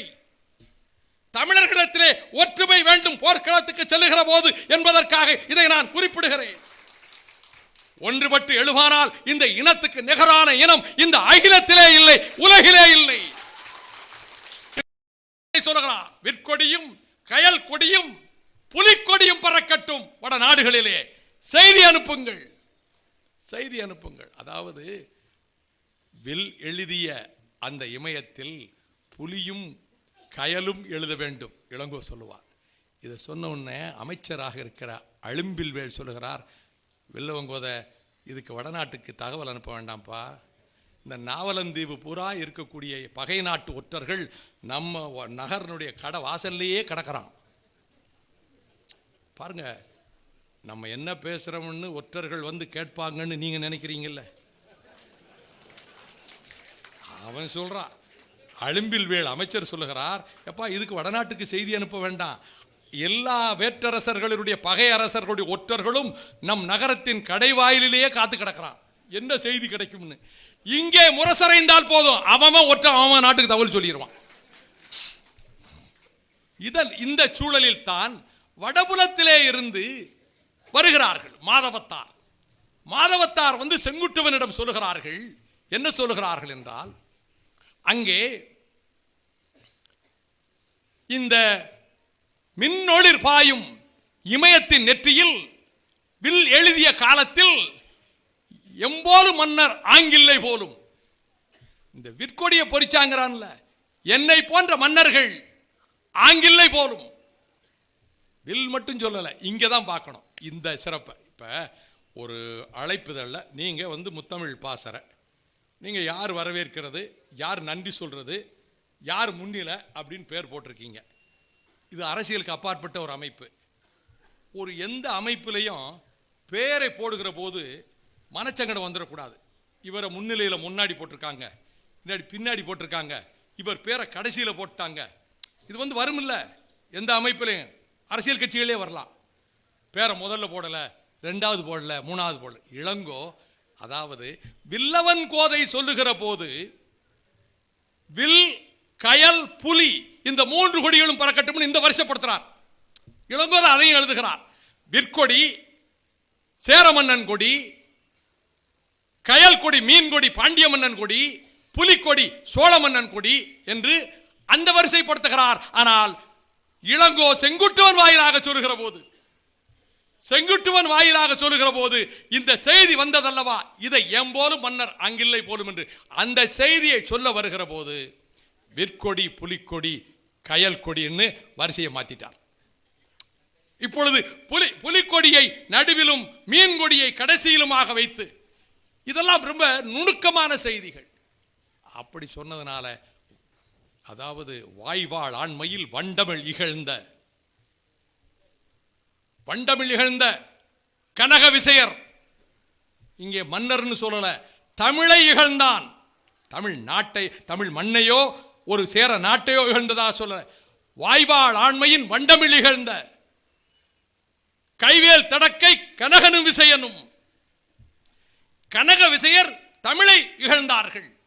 அது மட்டுமல்ல, அதாவது ஆற்றல் நிறைந்த தமிழை அவர்கள் இகழ்ந்தார்கள். இந்த மன்னர்கள், ஆரிய மன்னர்கள், கனக விசையர், அவர்கள் முடித்தலை நெறித்து வருவேன், இதோ இந்த வாளில் வஞ்சி மாலை சூட்டி புறப்படுகிறேன், வாளும் குடையும் பெயர்த்து எழுகிறான். நான் அப்படி அவர்களை வென்று பத்திரி தெய்வத்துக்கு இமயத்திலே கல்லெடுத்து வராவிடில் நான் கொடுங்கோலன் என்று இந்த மக்கள் என்னை பழிதூற்றட்டும் என்று படையெடுத்து செல்கிறார். 100 கண்ணர் வருகிறார்கள். அரசனா போகணும், இதுக்கு நாங்க போய் அங்கே போய் அவர்களை அடக்கி நாங்கள் கல்லை கொண்டு வருகிறோம் என்ற போது இல்லை, அவன் தமிழை இகழ்ந்தான், அவர்களுக்கு தமிழினுடைய ஆற்றலை தெரிவிக்க வேண்டும் என்று வடபுலத்துக்கு சென்றான். இந்த போர்க்கள காட்சிகளை இளங்கோ அதிகமாக அதில் ஏற்படக்கூடிய காட்சிகளை கம்பனை போல் வர்ணிக்கவில்லை. மதுரை தீப்பிடிக்கிற போது ஏற்படுகிற துயர காட்சிகளை அதிகமாக வர்ணிக்கவில்லை. அந்த போர்க்களத்திலே போருடைய நிலைமைகள் எல்லாம் சொல்லுகிறார். போரிலே எப்படிப்பட்ட குயிலாலுவத்திலே வெற்றி பெற்று கனகனும் விசயனும் பாலகுமாரன் போன்ற மகனும், இந்த கனக விசையர் 52 பேர் இவனை தான் இழிவாக பேசினவங்க, தப்பி ஓடுறான், வேஷம் போட்டுக்கிட்டு ஓடுறான், வேற மாதிரி ஜடாமுடி தரிச்சிட்டு ஓடுறான். எல்லாரையும் கைப்பற்றி அவர்களை கொண்டு வந்து அவர்கள் தலையிலே பத்திரி தெய்வத்துக்கு இமயத்திலிருந்து கல்லெடுத்து வந்து இங்கே நீர்ப்படை செய்திருக்கக்கூடிய வேளையில் அதற்கு பிறகு இங்கே கொண்டு வந்து பத்தினி தெய்வத்துக்கு கோட்டை வைக்கிற போது அவர்களை விடுவிச்சிட்டான். தெரிஞ்சுக்கிடுங்க. சேர மன்னன் கனக விசயரை விடுவித்தான். கைது செய்து வந்த மன்னர்கள் அனைவரையும் விடுவித்தான். சிறைச்சாலையில் இருந்த அனைவரையும் விடுவித்தான். தமிழர்கள் எங்கும் ஆதிக்கம் செலுத்த விரும்பியதில்லை. தமிழ் மன்னர்கள் தங்கள் ஆற்றலை வடக்கே கொண்டு போய் நிலைநாட்டினார்களே, அவர்கள் எந்த கட்டத்திலும் ஆதிக்கம் செய்ய விரும்பவில்லை. தங்களுடைய வலிமையை பறைசாற்றினார்கள். அப்படி ஒவ்வொரு 3 நாடுகளையும் பற்றி கூறுகிற போது எத்தனை செய்திகள்! பாண்டிய நாட்டின் வளத்தை, சோழ நாட்டின் வளத்தை, சேர நாட்டின் வளத்தை, ஆமாம், அம்மானை வரியிலே சோழ நாட்டின் பெருமையை, சோழ மன்னனின் பெருமையை, கந்துக வரியிலே பாண்டிய மன்னனின் பெருமையை, ஊசல் வரியிலே சேர மன்னனின் பெருமையை, இவற்றையெல்லாம் சொல்லி வரிசையாக அவர்களுடைய இசைக்கருவிகள், அவர்கள் பயன்படுத்திய பொருட்கள், ஒவ்வொரு நாட்டிலும் இத்தனையும் கூறி கடைசியிலே இவையெல்லாம் முடிந்து வெற்றி பெற்று பத்திரிக்கு கோட்டம் எழுப்பி, கண்ணகிக்கு சிலை எழுப்பி, அந்த பத்திரி கோட்டம் அந்த விழாவுக்கு கடல் சூழ் இலங்கை கயவாக மன்னனும் வந்து இவ்வளவும் சிறப்பு செய்ததற்கு பிறகு நிறைவாக இளங்கோ என்ன சொல்லுகிறார்? கவலையை விடுங்கள். கவலை துன்பம் வாழ்க்கையில் வரத்தான் செய்யும். நீங்கள் பொய் சொல்லாதீர்கள், கொலை செய்யாதீர்கள், புறங்கூறாதீர்கள், செய்நன்றி மறவாதீர்கள், பிறருக்கு உதவுங்கள், அடுத்தவர்களின் துயரத்தை, மனிதநேயம், அடுத்தவர்களின் துயரத்தை தீருங்கள். இளமையும் யாக்கையும் செல்வமும் நில்லா. இந்த இளமை நில்லாதது, யாக்கை நில்லாதது, செல்வம் நில்லாதது. அதை போல உளநாள் இருக்கிற நாளை நீ இல்லாம ஆக்க முடியாது. எத்தனை வருடம் இருக்கிற இருந்துதான் தீரணும். சாவையும் நீ தடுக்க முடியாது, மரணத்தையும் தடுக்க முடியாது. ஆகவே இந்த மல்லமா ஞாலத்து வாழக்கூடிய மக்களே, பிறர் கண்ணீரை துடைக்கின்ற வகையிலே நீங்கள் ஒழுக்க நெறிமிக்க அற நெறிமிக்க வாழ்க்கையை நீங்கள் நடத்துங்கள் என்று கூறி முத்தமிழுக்கு சிறப்பு செய்தார். இதற்கு நிகரான காப்பியம் காவியம் எந்த மொழியிலும் எதிலும் கிடையாது. வீரம் உண்டு, இசை உண்டு, கலை உண்டு, தமிழரின் பெருமை உண்டு, தன் மானம் உண்டு. அத்தனை சிறப்பு இதற்கு நிகரான நீதி நூல் உலகிலேயே கிடையாது. அப்படிப்பட்ட நெஞ்சை அள்ளும் சிலம்பு இது. எத்தனை 1000 ஆண்டுகள் ஆனாலும் இது நிலைத்திருக்கும். ஆனால் என்னுடைய அருமை சகோதரர்களே, சகோதரிகளே, இதற்கு இதைவிட எத்தனையோ பனுவல்களை நாம் இழந்தோம். இன்று மான உணர்ச்சி தமிழனுக்குரியது. அதைத்தான் கணைக்கால் இரும்புரை காட்டினான், அதைத்தான் திலீபன் காட்டினான். இந்த நிகழ்ச்சிக்கு வருவதற்கு முன்பு என் நெஞ்சை தாக்கிய செய்தி அண்ணன் பல நெடுமாறன் சொன்னார். நம் வீரத்தாய் மாவீரர் திலகம் பிரபாகரனை 2 திங்கள் மணிவயிற்றிலே சுமத்த நம்முடைய அருமை அன்னை பார்வதி அம்மாள் மிகவும் நலிவுற்று இருக்கிறார்கள். வாழ்க்கையினுடைய அந்திம கட்டத்திலே இருக்கிறார்கள். அவர்களுக்கு மிகுந்த துயரமான நேரம் சிவாஜிலிங்கம் சொல்லி இருக்கிறார். ஏ தாயகமே, ஏ தமிழகமே, இந்த தமிழகத்திலே நீதி நெறி நிலைத்து நின்றது. அப்படி நீதியை நிலைநாட்டிய மன்னர்கள் வாழ்ந்தனர். மானத்துக்காக உயிர்களை தந்தனர். புகழனின் உயிரையும் கொடுப்பர், பழியனின் உலகுடன் பெரினும் கொள்ளனர் என்று வாழ்ந்தனர். அப்படி மானம் போற்றி வாழ்ந்த மக்கள், அறம் போற்றி வாழ்ந்த மக்கள், உலக சிறக்க வாழ்ந்த மக்கள், உலகத்துக்கு பருத்தி ஆடைகளை, பட்டு ஆடைகளை தந்த மக்கள். ஆஹா, பருத்தி நூலிலே, மயிர் நூலிலே, பட்டு நூலிலே நெய்யப்பட்ட துணிகள் மடிமடியாக அடுக்கி வைக்கப்பட்டிருந்தது என்று அந்த தெருவழியாக போகிற கோவலன் கண்டதாக இளங்கோ சொன்னாரே. அப்படி இங்கே இருந்து கொண்டு செல்லப்பட்ட துணிகள், பட்டு துணிகள் எங்கே? எகிப்து நாட்டிலே. இங்கு புரட்சி, இன்றைக்கு புரட்சி பூபாலம் கேட்டுக்கொண்டிருக்கக்கூடிய நைல் நதிக்கரையிலே, சீனத்திலே, யவனத்திலே, பழந்தீவுகள் பன்னீர் ஆயிரத்திலே, கடாரத்திலே, எங்கும் கேட்டதே, எங்கும் அவர்கள் பெருமை. இன்று அத்தனை நாடுகளுக்கும் துணிகளை அனுப்பினானே. மானத்தோடு வாழ்வதற்கு உலகத்திலே கற்றுக் கொடுத்தவன் தானே தமிழன். ஏ தமிழா, அவனுக்கா இந்த கதி? 8 தமிழ் இளைஞர்கள் நிர்வாணமாக இழுத்து வரப்பட்டு, அவர்கள் கைகள் பின்புறமாக கட்டப்பட்டு, கண்கள் கட்டப்பட்டு, சிங்கள வெறிநாய்கள் அவர்களை எட்டி மிதித்து இயந்திர துப்பாக்கிகளால் சுட்டுக் கொண்டு இரத்த வெள்ளத்திலே துடித்தார்களே. 2000 ஆண்டுகளுக்கு முன்னாலே இருந்த பெருமையை சொன்னேன். அறிஞர் அண்ணா இதைத்தான் தமிழர்கள் மனதிலே கொண்டு வந்து நிறுத்தினார். உன் கடந்த கால வரலாறு என்ன? கடல் கடந்த நாடுகளுக்கே படையெடுத்து சென்று இன்றைக்கு என்ன நிலைமை? அந்த இலங்கை தீவிலே இவ்வளவு கொடுமை நடந்து பாராண்ட பெருமை பெற்ற தமிழரின் பிள்ளைகள் நடுவீதியில் நாதியற்றவர்களாக அம்மனமாக்கப்பட்டு, நிர்வாணமாக்கப்பட்டு, சுட்டுக் கொல்லப்பட்டார்களே. நாதியற்று போய்விட்டதா இந்த தமிழ் சாதி? வீரம் செத்து போய்விட்டதா? மான உணர்ச்சி மடிந்து விட்டதா? இல்லை இல்லை இல்லை என்று குரல் கொடுப்பதற்கு முத்துக்குமார் தீக்குளித்தார். 16 பேர் தங்கள் உயிர்களை தந்தார்கள். இவ்வளவு கொடுமைகளையும் நிகழ்த்தியவர் அந்த இலங்கை தீவுக்கு எங்கள் கரிகாலன் படையெடுத்து சென்றார், எங்கள் ராஜராஜ சோழன் படையெடுத்து சென்றார், எங்கள் ராஜேந்திரன் படையெடுத்து சென்றார், எங்கள் பராந்தகர் அதற்கு முன்பே படையெடுத்து சென்றார், வரணகுலத்தான் படையெடுத்து சென்றார், ரகுநாதன் படையெடுத்து சென்றார். இந்த கடலின் அலைகளுக்கு அப்பாலே இங்கே இருந்து வேலும் வாளும் தாங்கிய வீரர்கள் சென்றார்கள், மன்னர்கள் சென்றார்கள். இன்றைக்கு என்ன நிலைமை? அப்படி ராஜராஜ சோழன் சுட்டு விரலை அசைக்கிறான்.